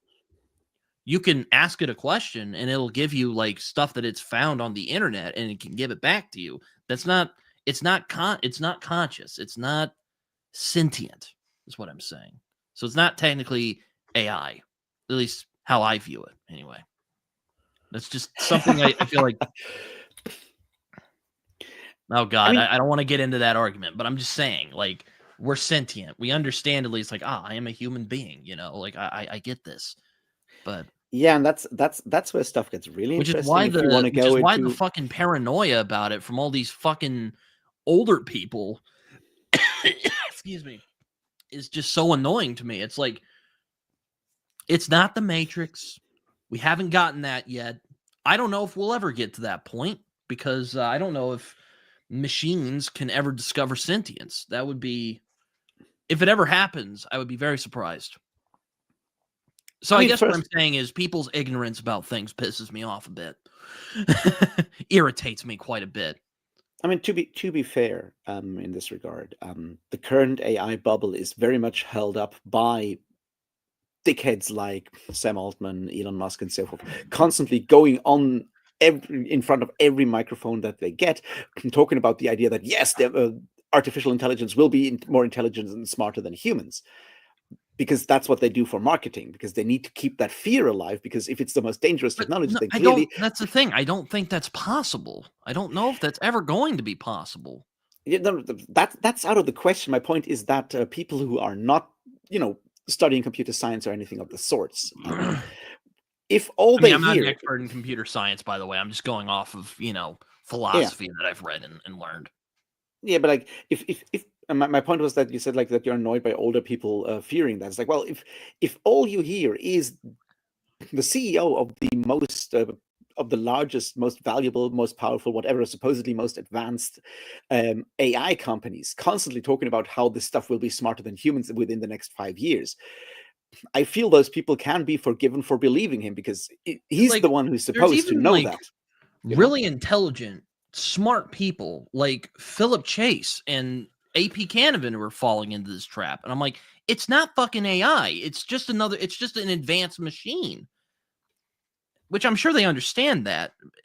At least I hope they do, because I find they would be. I feel they should be smart enough to not fall into the fear mongering about this supposed AI, even though it's not fucking AI. But again, I could rant about AI for a while. So, and older people being kind of paranoid about AI, even though there's not really much of a reason to be. Like, it's not going to be the fucking Matrix or the Terminator anytime soon, guys. Like, come on. The important thing to understand is that what is currently developed, the large language models as a specific technology, are not going anywhere. They're not they're not very useful in most ways, especially when it comes to generative AI. They are currently pushed because technology in Silicon Valley and the large complex between venture capital, hedge funds, and tech startups needs something to push all that money into, and they currently hope that this is the next big thing. What it is at its core is a technology, an automation technology, just like any other form of technology as well. And that's why it's not, in fact, a question of philosophy, not a question of, well, technology, of world-changing things. It's a labor question. That's what it is. They don't need to make AI that is actually really good at stuff. They just need technologies that can be that can be slightly cheaper than employing humans, and that to create average output. And that's the danger. For that, it doesn't have to be smart or anything. It just has to be slightly cheaper, or get enough sort of like subsidies to make it slightly cheaper and get rid of pesky humans. That's the problem. It's a labor technology. It's a labor problem. It's not a technology problem. And arguing about whether actual artificial intelligence will ever happen is bullshit. It won't, because we don't even know what human intelligence is. We have no definition.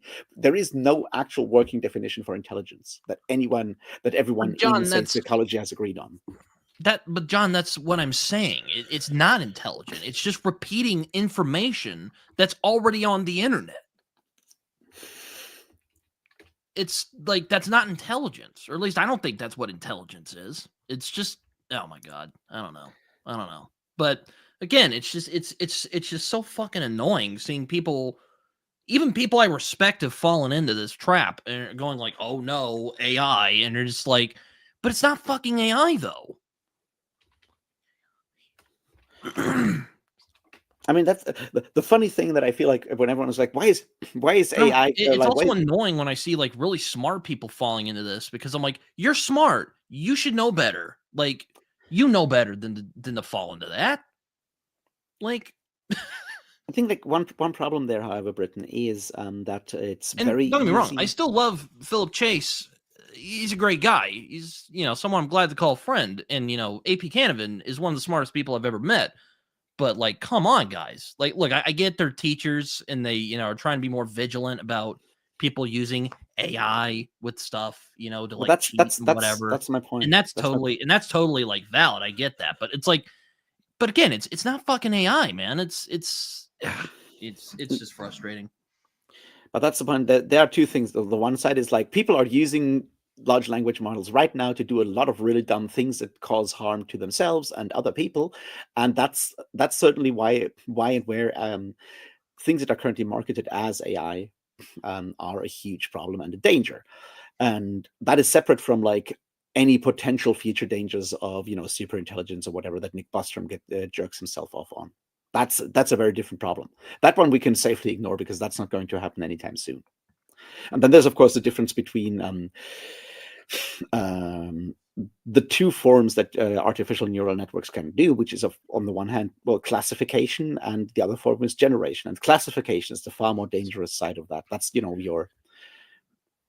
your machine learning that will make decisions in that regard and classify things, decide whether you get like money, whether you belong in prison or not. That kind of stuff is really fucking dangerous. That's the kind of stuff that your state, your different state departments, the Department of Defense, because fuck people who call it Department of War, wants. That's the kind of stuff that decides whether to shoot a missile at someone or not. That technology is fucking dangerous. The one that creates AI porn or artificial porn images, well, obviously can cause a lot of harm when people. John, I'm saying is, it's not okay. I'm just not gonna. I've said what I think about this. Nice. About this. I think Jonathan, the Everyman Reads, made a really good point. I'm gonna go find it. But he basically said, like, it's just a marketing term. It really, the AI we have right now, it's just generating app that has HR. That's what he says right here. It's really more a generating app that has HR speech tendencies. That's what I'm saying. Kind of. Just, he said it more eloquently than I did. So Now, Thornell, there is no general idea. There's no definition of intelligence that people in psychology, biology, and so forth agree on. There is different aspects to it, that we call intelligence, but there's no fundamental definition of intelligence, which is why those people constantly settle on intelligence is what is measured by IQs, like by IQ tests. It's like, yeah, I don't know, man. That seems to me to go about it the wrong way.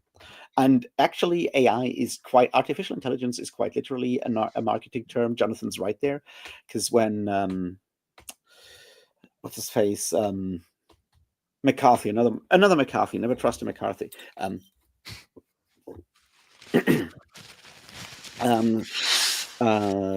was trying to get money for a conference in Dartmouth College in 1956, 57.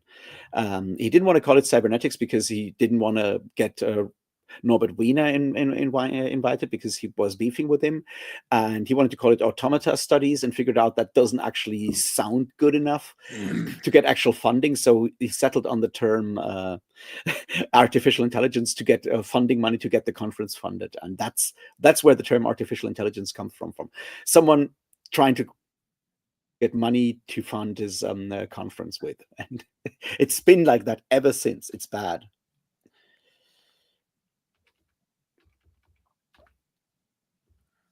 I hate to say this because he really fell off in recent years and really went into some we'll just say extremely dangerous ideas.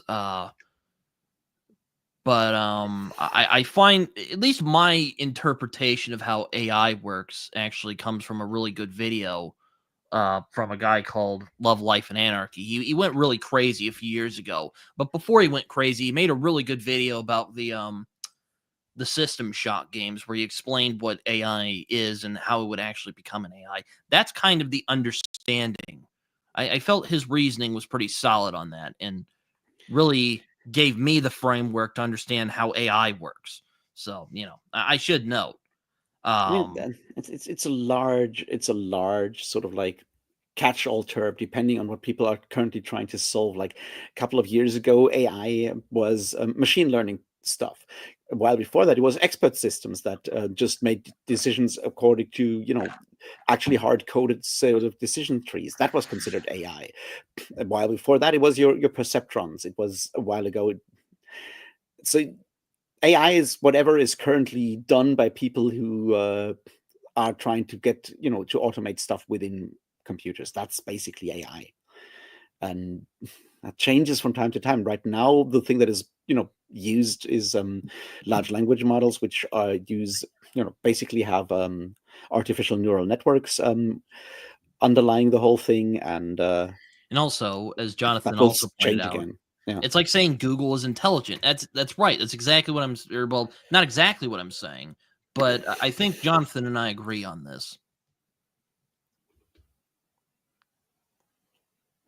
But I don't know. It's like I said, I think Raph has a good point as well, saying that we don't really have a clear definition on what intelligence is.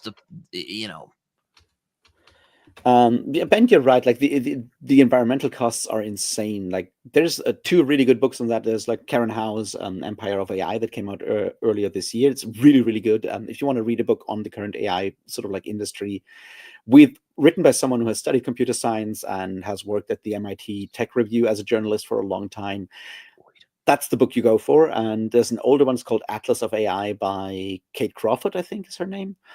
That's just from 2021, so 4 years ago, and stuff moves fast in that sector. And both of them also look very much at the environmental cost of building data centers, of building the extraction and so forth, and both also look at the human cost of all the gig workers, all the click workers in Kenya, in Colombia, mostly refugees from Venezuela that work on these like third person on these like click work apps, websites, to do all the well, the reinforcement learning for those AI models run by OpenAI and Anthropic and so forth, which you want to make sure that your generative AI doesn't create a lot of illegal material, say very explicit depictions of violent sexual activity with, say, minors, that kind of stuff. You need to make sure that doesn't accidentally come out. And you do that. That's one of the most fucked up things. You do that by having highly paid people in San Francisco coming up with the most fucked up things, making giving those terms to their model, and then sending the output to the massive outputs of those things to click workers in Kenya who get paid cents by the hour to look at all of those images, insanely graphic, traumatizing images, to click whether those are should be allowed or should not be allowed. And you do that in a way where people are not supported with like any mental health services or whatsoever. And once they're no longer needed, you just like close the accounts and move with your gig work platform to the next country and leave a lot of the devastation behind you, human devastation, because that's how the AI industry is currently working. It's fucked up. That's what it is.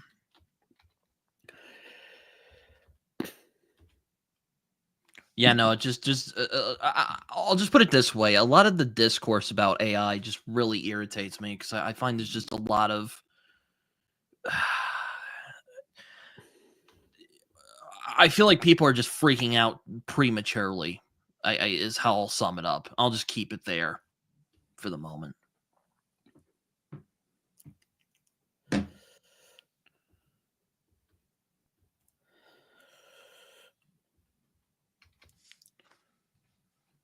But anyway, we were talking about science fiction. Yeah, the cool stuff. Spaceships. I'm going to get myself another I guess beer, artificial intelligence kind of has to do with AI. So, I mean, that's... Yeah, but I don't need my robots to be intelligent. I just need them to be really big with lots of guns. That's priorities, man. Are you going to get another beer? Oh, I guess Raph is gone for a little bit, so I'm gonna entertain the masses.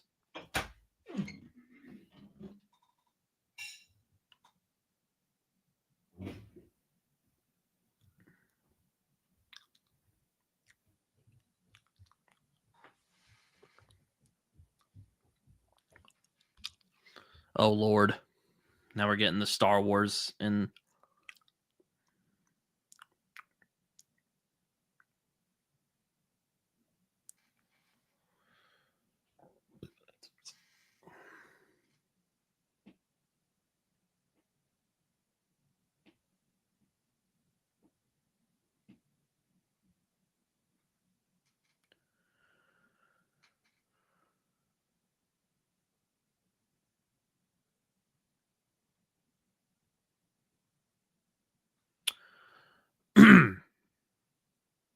It's so no series reads though. Well, maybe, I'm not against reading series. I'm just kind of trying to keep with the I just don't want to read something like Sun Eater at the moment because I'm just kind of not want to deal with that. I'm not against. I mean, I've bounced off of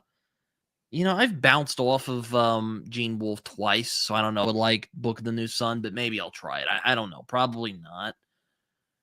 I don't know. But yeah, I'm mainly sticking with the standalones. The only real exception I'm kind of making to that is I guess the Mars trilogy. I'm gonna at least try the first one by Kim Stanley Robinson, but I haven't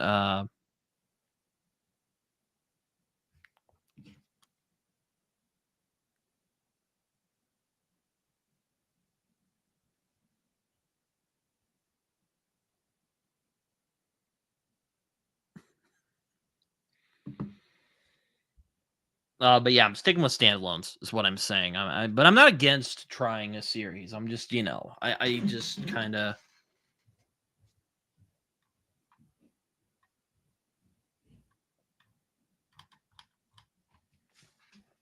So yeah, it's the same thing with fantasy. I'm trying not to read too many series next year, though. The only exception to that is, well, actually, I won't say. I'll save it for my. You may have heard me talk about it before, so if you want to go through a video,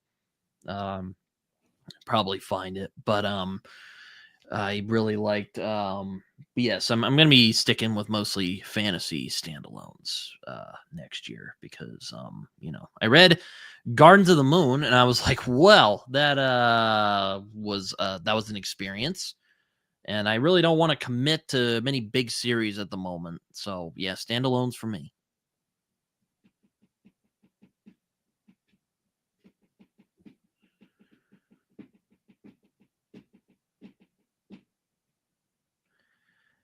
I mean, Thrawn, that's some really great books. So, at least the original Thrawn trilogy. I haven't read the new Thrawn stuff yet.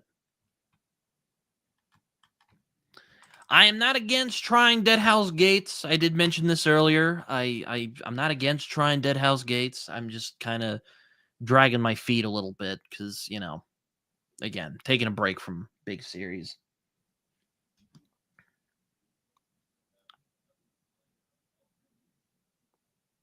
Oh.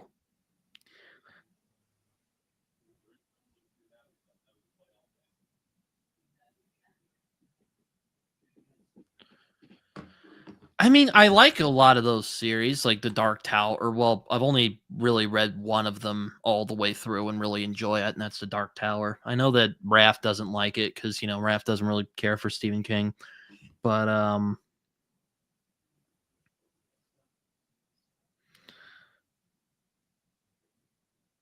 hold on to it. Yeah, there we go. Was he getting new beers or something? Is he taking a shit? I don't know.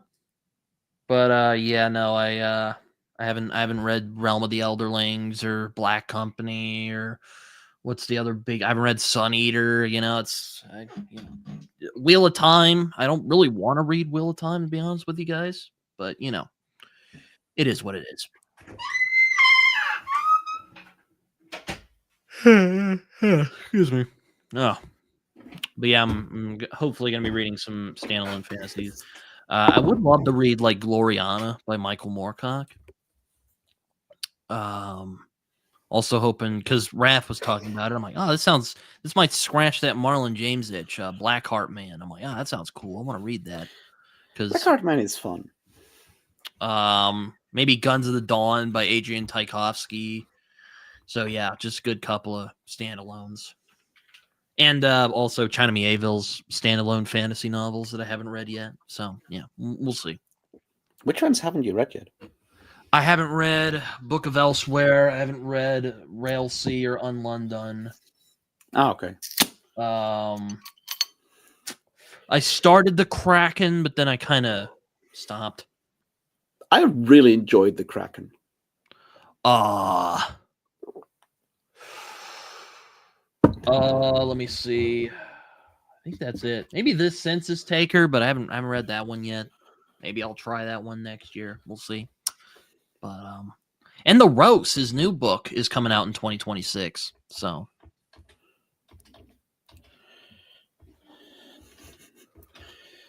apparently, Michael Chabon is putting out a new book in 2026 as well. So I'm like, ooh, I'll have to pick that up. Might be from I've heard rumors and tell from his Substack that it might be about Robert E. Howard and other pulp writers of that generation, but we'll see. I'm really hoping that it which is kind of funny because I would like to reread Gentlemen of the Road and then get like Raph and Liam on to talk about it. I am always happy to talk about Gentlemen of the Road. It's such a good story. Like really, really, I think like Gentlemen of the Road is probably like it's not my favorite Michael Chabon, but I think it works so well to showcase like his skill as a writer because it is so short and like you can tell it like there's like no wasted words in that story, and it's just so good. Oh yeah, it's called The Night Garden. It should come out in 2020. It says on Wikipedia, so you can feel free to take this with a grain of salt. Is coming out in 2026, so I'm really hoping they do that because I haven't actually bought a new Michael Chabon book. I've heard I don't The know. last big one was the last big one of his was Telegraph Avenue, wasn't it? It was from like ages ago.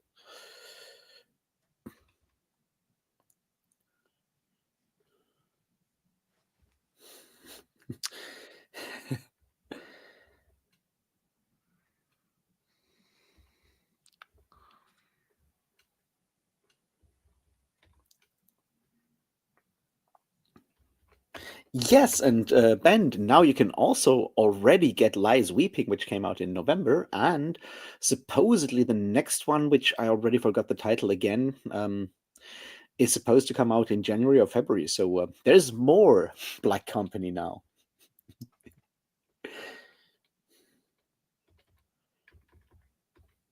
I wouldn't want to go into a dungeon crawler, Carl, because of the name. I'm just not. I've never really felt that interested in. Sorry, Derry, if she ever watches this, but like it just sounds like a video game. And I'm just like, I want to play a video game. If I want to get a video game, if we get in a video game experience. Depends what you mean by like shared universes or shared worlds. There's some that I find interesting. Like Thieves World, for example, I find interesting, but I haven't read that much of Thieves World yet. But they're currently getting audiobooks, so I might get into more Thieves World. I am doing my top 10 fantasy favorite fantasy worlds next week. So I actually, might I have some ideas for it, is what I'll say. And I don't want to spoil it here because that video's coming out on Wednesday. So yeah. So that one for shared world, like one that no one knows about that I personally really enjoy, and it's not necessarily a shared world kind of thing because it's only two authors, but the Tangled Lands by Paolo Bacigalupi and Tobias S. Buckell is really cool. There's like four, or I think four like short stories or novellas set in that place, and it's a slightly weirdly, somewhat not yet steampunk, but I think they have already firearms of some sort or another, and there's magic, but magic makes bramble grow, like massive hedges that slowly cover the land. So there's the death penalty on actually using magic, because it does in fact destroy the countryside and so forth. And then there's like a technology that might in fact be used to slowly do something against the bramble. It's like four stories. The first two were called The Alchemist and The Executionist. And then there was a Tangled Land collection with those two and two more. So it's like two stories by Buckell and two stories by Bacigalupi, and I really enjoyed those. That's a really cool. It's technically climate fiction, but it's also like weird fantasy and other strange stuff. And obviously, Paolo Bacigalupi in general is like an author well worth reading all the time. Maybe I should make a video on like The Water Knife, because for whatever reason, too few people have read that book. I should note Michael Chabon's last book was Moonglow, which apparently I read that. That is really good. I really enjoyed Moonglow. I've heard it's very experimental and weird. It's like I've heard it's kind of like his like Penchon type of book. Just in terms of its weirdness. It's also about rockets, apparently. So I don't know. So Moonglow is more. It's somewhat semi-autobiographical in that it is. So the framing is that he's visiting his father, who's passing away. He's and like he has cancer. He's dying of cancer, and he has is on like really heavy painkillers, and Michael and Chabon is sitting down with him for like the last couple of weeks, and that's where his dad is telling him all these stories of his youth and so forth, and because he is so heavily under the influence of painkillers and stuff, he's telling stories that may or may not be fully true and can't be always fully verified. And that's sort of like his stories of like how he's a soldier in World War II and discovers a rocket and stuff like that, and how he later then becomes works around NASA for a while and is always fascinated by rockets.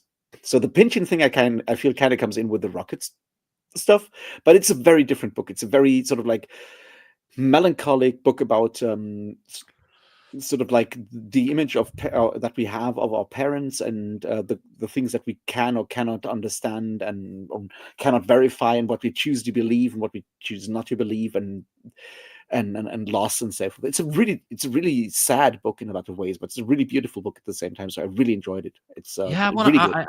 I want to read all of Michael Chabon's books at some point, even though I don't really look forward to reading the Wonder Boys, but it's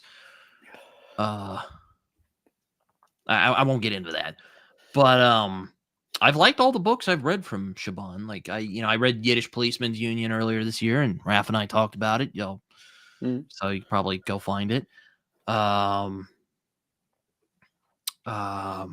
favorite of his is probably still Amazing Adventures of Cavalier and Clay. I just really like that book, which I know might be kind of a normie choice, but I don't care. It's a great book. Also, I've been following his Substack. It's a lot of fun, actually.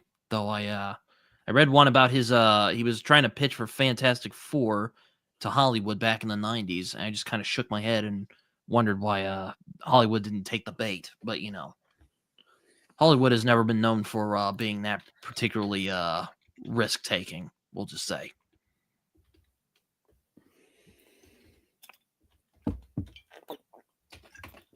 That's awesome, Thornall.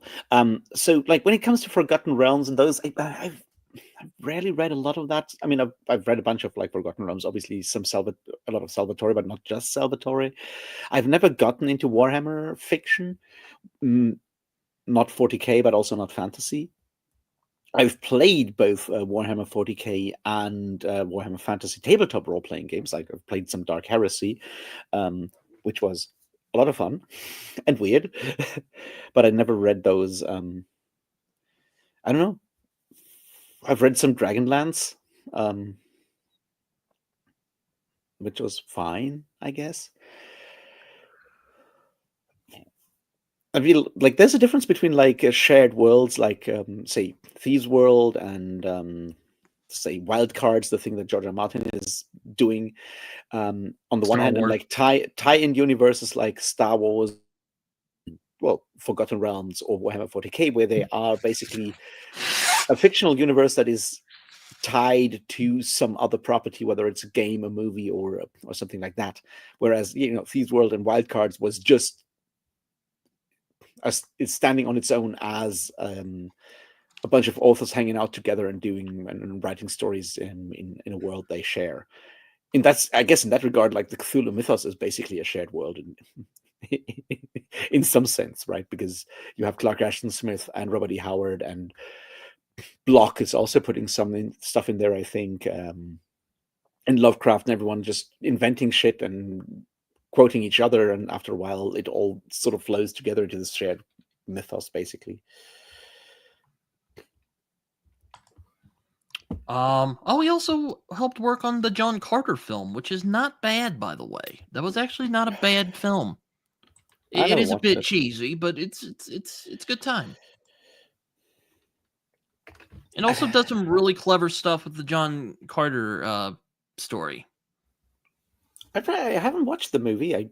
I've read some of the Barsoom novels, but not all of them, because at some point, I don't know. They're goofy as hell. Oh yeah, of course they're goofy as hell, but I don't mind goofy as hell. I mind my problem is more that they're also just like very repetitive after a while, because it's let me put it this way, because John Carter is a very specific form of archetype. There's very few things that he can do, and there's a lot of things that he can't do, and there's a lot of things that can't ever happen to him, which makes those stories after a while somewhat well, not very interesting. Also, apparently Michael Chabon has written some songs as well, so that's interesting. Well, why not? The guy's just done it all, man. Anyway, sorry. Allow me just to glaze Michael Chabon for a minute. Yeah. Well, I mean, Thornall, I did read a lot of Redwall last year. Yes, I remember that. It was fun. They were, yeah, I still like, no, they're amazing. Really good books. And like the audiobooks are amazing because Brian Jake didn't narrate like a lot of them himself, and he has the most archetypical like British fairy tale teller narration voice that you can imagine, and it's just really funny. Which makes sense when you remember that his job was, before he was when he was starting to write Redwall novels, was to read children's books to well, blind kids at a school for blind children in Liverpool. So yeah, he's really good at narrating, telling stories. Yeah, oh hell. What am I talking about? I don't know. But I was kind of disappointed though after reading, and I also read Michael Chabon's Substack post where he was talking about having written Cavalier and Clay and kind of what he was going through at the time, and it was actually really really emotional at points because he talked about he lost they unfortunately had a miscarriage, unfortunately, and that was I'm like, man, that's sad. Really well done though. So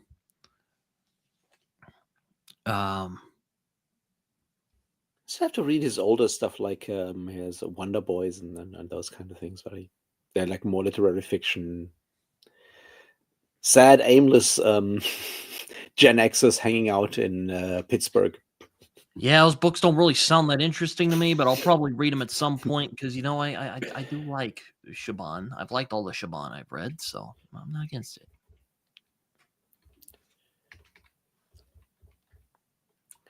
I mean, I'm already a dude in my 20s who is struggling with, identity and being a horn dog. I really don't want to read about other people doing that.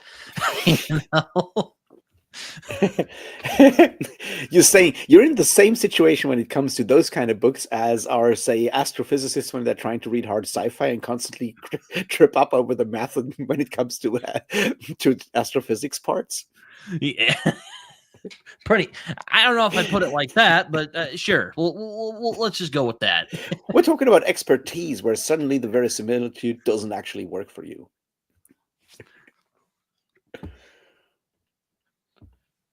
All I'm saying is I like to read outside of my experience. Yeah. That's why I read fantasy, obviously. Yeah. Yeah. I wonder what you would think of From Heaven by August Clarke. I don't necessarily want to recommend it to you, but it would be interesting to have your reaction on that one.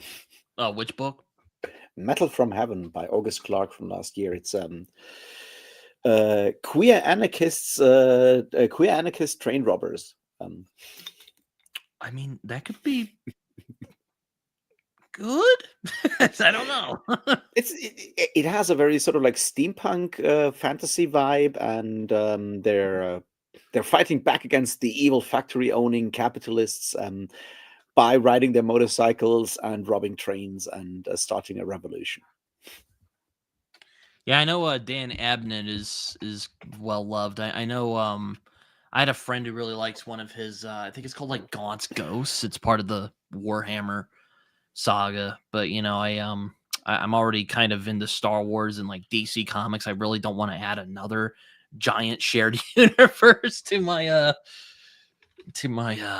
stuff that I enjoy.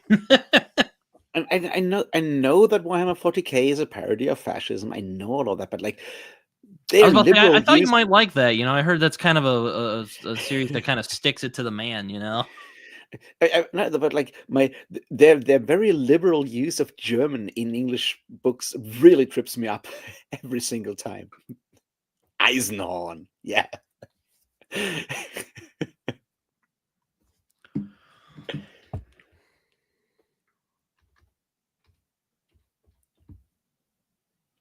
Yeah, queer's taken on a interesting meaning in recent years. I mean, it means like people in the LGBTQ stuff now. When back in the day, queer meant like strange.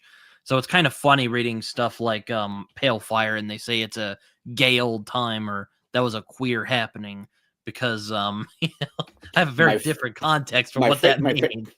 my favorite there is still the chapter in The Hobbit that is called Queer Lodgings. You know, it's so funny you bring that up because the other day I was on my friend Jason's Discord server, and we were actually Yeah. talking about that, how they talk about like queer lodgings, and I'm Well, like, in oh, and Queer Lodgings is the chapter where the bear hangs out. The bear hangs Bjorn the bear hangs out in the Queer Lodgings. it's so like, it's so funny. I'm just like, that's fantastic. No, it's really good. Yeah, I love Lord of the Rings, but no, it's I'm like, you know, it's because yeah, no, it's yeah, it's interesting how that works. Queer kinsman, yeah, no, it's yeah, the less said about Lovecraft, the better. I feel like, have you read when we're talking about Lovecraft? Like, let's talk about the much better guy. Also, not without fault, especially when it came to all the anti-Semitic letters he wrote to Lovecraft, and Lovecraft wrote to him about Hugo Gernsback. But Clark Ashton Smith, have you read some of Clark Ashton Smith's stuff, Britton? I have not, unfortunately. I own his Penguin book that ST Joshi put together a few years ago. I just haven't read it yet. I want to though, because He's really interesting in that he does like the Lovecraft thing, but with a sense of irony. There's always a very big sort of like sense of irony in there, of I heard he does self-awareness. like sword and sorcery, but weird. Which I'm like, oh, that sounds He interesting. does all kinds of stuff. Like he has I do like his straight up artwork though. I like his artwork. his paintings and stuff. Yeah. Yeah. No, he does. His stories are like there's like some straight up modern horror stuff that feels very Lovecraftian in a way. And then there is his Averoin. Averoin is really good. His Averoin is He added like a frog god or something to the Lovecraft mythos. Sathagwa. Sathagwa is Saphagwa. That's nice. Sathagwa the frog is his one. It's really no, he's cool. So he has like a lot of like sort of like different worlds, the same way that how Robert E. Howard has both Valusia, the Valusian age with Kull, and then he has the Hyborian age with Conan, and so forth. So Clark Ashton Smith has Averoin is one setting that is really cool. That is like sort of like 12th century France with monsters. So you get like huge like zombie automata built in like a French monastery, and gargoyles and werewolves in like the French forest in like the 12th century, which is really cool. Then you have Hyperborea, which is very far in the past, and monsters and more sword and sorcery ish. Then you also have like Sothique, which is more like the dying earth, so much like sort of like in the far future where stuff is once again Wasn't he an weird. inspiration to like Gene Wolfe, if I remember correctly? Clark Ashton Smith, for Mhm. sure. Like Jack Vance with Dying Earth as well, obviously. With Book of the New Sun is definitely inspired by both of those in a way. I mean, it's a whole like the whole like Dying Earth sub genre is the thing. There's a couple more, but a lot of these are just like really funny because there is that sense of horror, but also sense of like just like weird stuff. I mean, in I a lot like of the ways. setup for Metal from Heaven, so I mean, I'm not against it. It's a very, very angry, adrenaline pounding kind of story, but you also get some very explicit queer sex. I mean, I've read Marlon James, dude. I think I'll be okay. Yeah. Just I think I'll be all right there.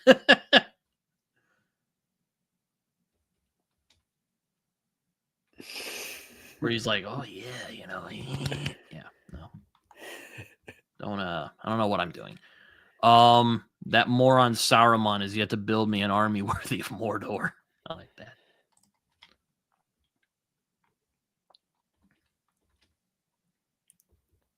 Let me see here. What do we got here? No, sorry, no Clockwork Armies, but there's like one story where there some like necromancers build in like the Evernoid setting, build like this huge monstrosity out of like all like out of different corpses. Like basically, they build a corpse mecha. So there's that. I think it might even be called the Colossus, but I'm not quite Fucking sure. hell, man. Jeez.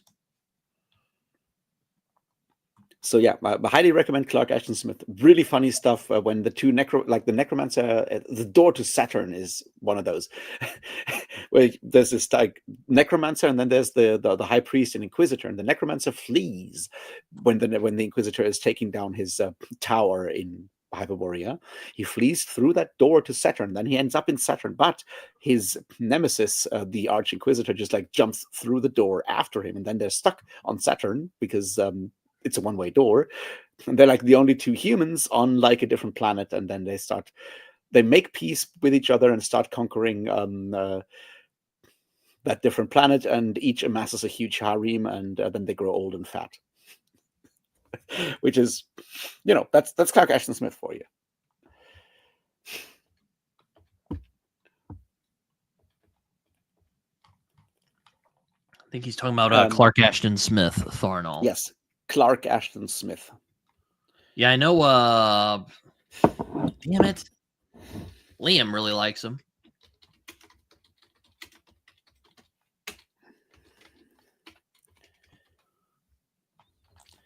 So there you go. Because he's like writing a ton of short stories. There's like short story collections, but I feel like with Clark Ashton Smith as well,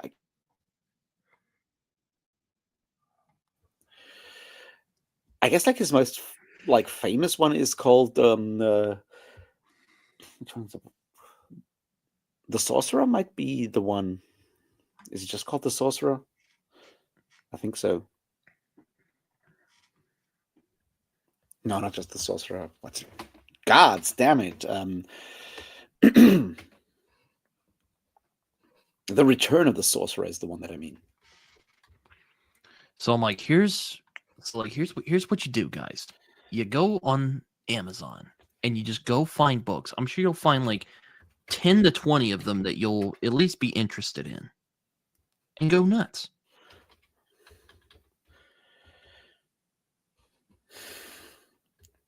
Like at the end of the day, like there's always cool books to find. That's kind of the good thing about this. No, but yeah, so Thick is the one that is in the far future and is like very macabre. There's like a lot of like undead stuff going on there. There's just like one story where these two sorcerers end up necromancers end up in this like former desert kingdom and just like start reanimating like everyone and just build this whole empire out of corpses around themselves. Fun stuff is what I'm saying. Oh God, Gretchen Felker Martin, yikes! But Alex Segura, he's a nice guy. Yeah, I've watched a few of Jonathan's videos. He's got a couple of good ones. They're really well made, unlike mine, which is just me talking at the camera because I'm just a lazy asshole. What can I say? He's got some good stuff. He was talking about Wonderland the other day. I'm like, oh, that's good.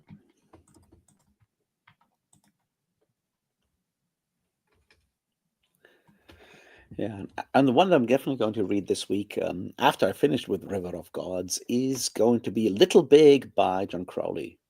Oh, I've heard a lot about that book. I've heard it be compared to Gormenghast. Also, Harold Bloom really liked it. Which is a bit of a surprise, but maybe he gets Crowley gets away with it by being, serious literature and stuff. Also, very much into the occult, which is something that I appreciate. So it's like Alan Moore. I see. I'm gonna have to write this down. More Egypt stuff with Crowley, although he did in fact translate, I think, the mystical marriage of Christian Rosenkreuz. So there's that, which is one of those texts you hopefully don't know anything about.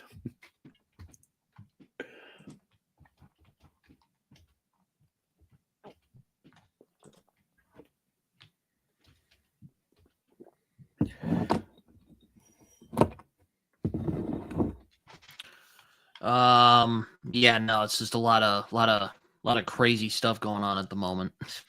It is December after all. Yeah. So,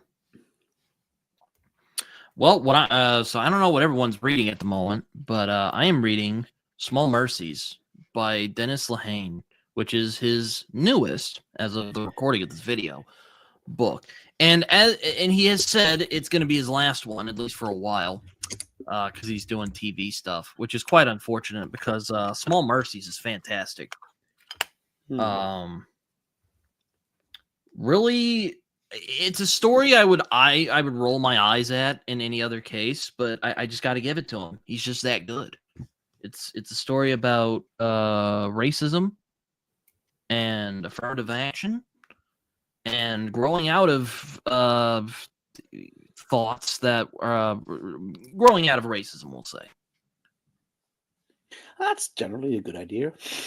Yeah, but a lot of those stories are done really badly, though, is what I'm saying. But yeah, no, but I find what Lehane does really well in this. He shows the consequences of having been raised in a racist society and kind of the unintended consequences that come from that, which is really really well done so far. I'm only like, oh hell, I'm about 1/3 of the way through. So I mean, but it's really well done so far. And it's kind of interesting because it kind of goes back to his first book, A Drink Before the War, which kind of deals with similar subject, but I find this is a bit more refined in that regard. Okay. That said, I just started River of Gods, and it's good so far. It's Mr. Nanda, the Krishna cop, has just killed an AI. Oh boy. Well, it was an AI that just went rogue and started killing factory workers in a factory that produced fast food products for Britain, owned by people, by Indian people living in Britain, and paying shit wages to the people River of working for them. Gods kind of makes me think of a Zelazny joint. I mean, Zelazny has done, of course, stuff around that subject with like Lord of Light, which is, inspired by Hindu mythology. But in my mind, it's sort of like a bit like a trilogy for me: Brazil, Dervish House, and River of Gods, which is the books that Ian MacDonald wrote between like 2004 and I guess 2010-ish. And one of them is set in Turkey, one of them is set in Brazil, and one of them is set in India, and they're like fairly sort of like near future sci-fi set in, well, countries that are not where usually, sci-fi written by white Europeans is usually set, and dealing sort of like with this idea of being in like one of these rapidly evolving states, and dealing with like different elements of like social upheaval that come with like rapid growth, and so forth in the early 2000s. I read some pretty Tolkien fantasy novels this year, and the ones I would recommend, The Broken Sword by Paul Anderson is quite good. I enjoyed it anyway. And also Blood in the Mist was surprisingly very good. Very charming, I'd say. I think that's the word I would use for that book, is quite charming. That's Morris, like, right, Jonathan? That's Would Be on the World is William Morris, I think. Oh, is it? Philip Chase would probably know a lot more about that than I do, because I know. No, I'm pretty sure it is. I just constantly keep forgetting, confusing it with like a different one that has like a very similar title that is not William Morris. No, he said it's William Morris. So, Roadside Picnic, a pre-Raphaelite and an anarchist. So he's like me, only before that, which is why he's called pre-Raphaelite. Roadside Picnic is good, but actually it's one of those rare things where I think the film Stalker is a lot more interesting than the book was. At least in my opinion, it was.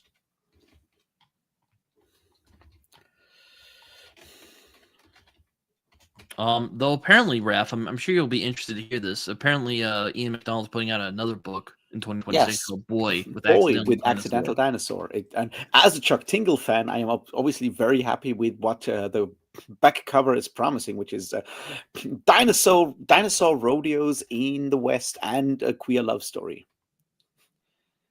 Interesting. Yeah, I heard William Morris was like a socialist and pretty Anarchist. anti-establishment. He just really liked, medieval stuff. Very influential to Tolkien, from all accounts. He also did like a lot of painting, right? Did he? William I don't Morris. know. Again, I would Oh have to yeah, ask no. Philip Chase would probably know a lot more about William Morris than me. That's all I know about him, actually. So there you go.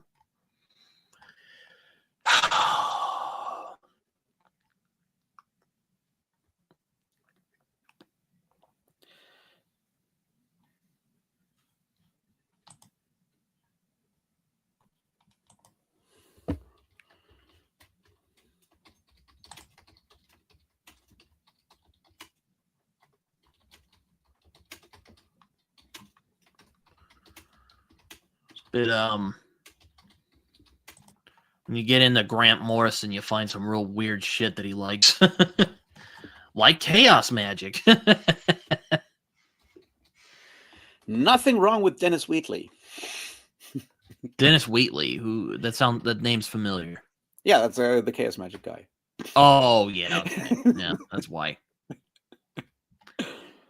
Well, I think it's like Grant Morrison. Then he talks a lot about chaos magic. Though he only has one novel, and it's called Luda, which I'm hoping to read next year because I'm doing a big Grant Morrison-a-thon, which I guess I'm just saying it here. I've mentioned it a couple times probably, but yeah, so gonna be reading a lot of Grant Morrison comics next year. So I'll just say, to quote It's Always Sunny in Philadelphia, I'm probably gonna get real weird with it. So, just keep that in mind. Because Grant Morrison, wild story that man has. He's non-binary, but he doesn't really care if you call him a guy. So it's all good. Yeah, I know, but what Jonathan said, like William Morris, really interesting. He and a couple of other people did like a lot of paintings in murals in, I think, some of the colleges in Oxford, I think, not Cambridge, but in Oxford, I think, that you can still look at, like a lot of religious paintings and Arthurian paintings and stuff like that, and mixing Arthurian and religious motifs and so forth. So really, really cool stuff. Weird 19th century romanticism or like post-romanticism stuff.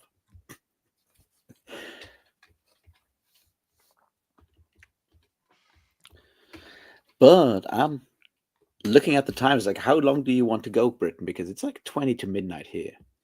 I might start slowing it down a little bit. 'Cause it seems like people are starting to kind of quietly flock out of the social club. So Yeah. Well, I mean, I don't think I'll be around next Sunday if you do one, because no, I that's actually good to note that, because I will not be doing a stream next weekend, because I'll be on Aaron Hook's channel talking about my favorite crime movies. So nice. Yeah, go to Aaron's channel. It's gonna be at I think 12:30 my time. So yeah. No, I'm visiting friends for like a birthday thing, and they're living out. So I will not be somewhere away. I will not be doing the social club next week. So yeah, sorry guys. Because I'll probably be just kind of tired from doing that, and I'm like, well, I don't want to. And also, I'm going to be graduated, so I'm like, I don't want to do anything else. I want to relax. Yeah, and you'll be streaming on Friday for your graduation thing. Yeah, so so that's where I'm going to get all that energy out. Wearing all fancy hats and then drinking and stuff, I guess, soon. Probably, yes.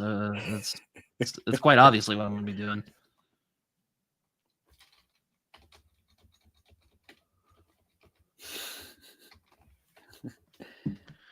I am in Central Standard Time, so that is when it will be.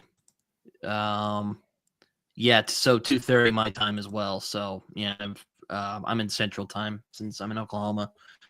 But yeah, so this next week is actually kind of nice because I'm not really doing anything next week aside from preparing for graduating. But that's about it. So yeah, I'm basically probably gonna see if I can do some podcasts during that time, and yeah, just all that fun stuff. Catch up on my reading. Gonna be reading. Ooh, I am gotta at read a book. least gonna start The Great Win. So if I don't start The Great Win by next week, we're having a problem because It starts with a conversation between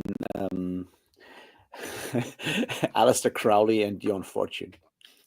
Yeah, Alan Moore has a fascination with Fulton in Aleister Crowley because he also appeared as a kid in From Hell. Well, Crowley is a fascinating character. Well, yes, he is. He's also just a kind of an edgelord weirdo, for lack of a better word.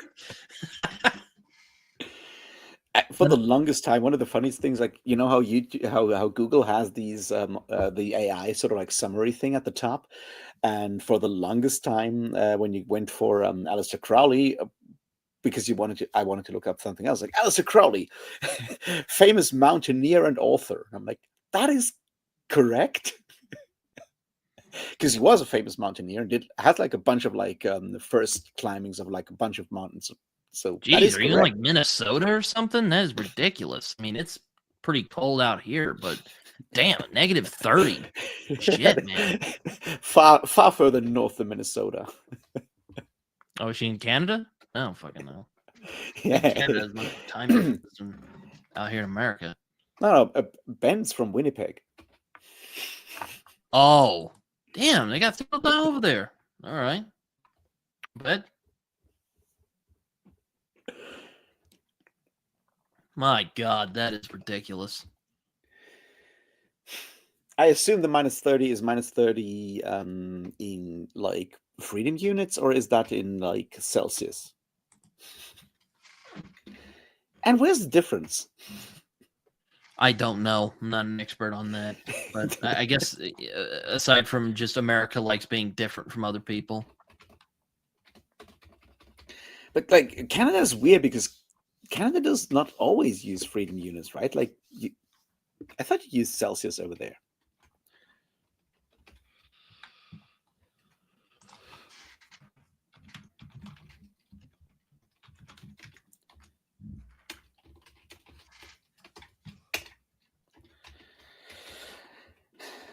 Huh.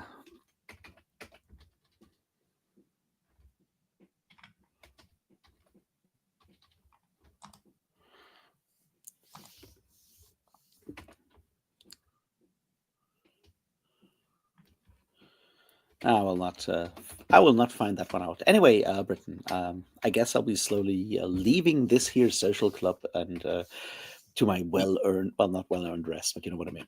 Yeah, no, I'm probably going to as well. Thank you, everyone who showed up this fine afternoon / evening / wherever you guys are. Glad to hang out with you guys for a while. No, wait, -30 Celsius, not -30 Fahrenheit. That is insane. No, damn, that's I'm around 0 at the moment, so freezing point. It does freeze overnight, and we had some snow, but it's easy so far.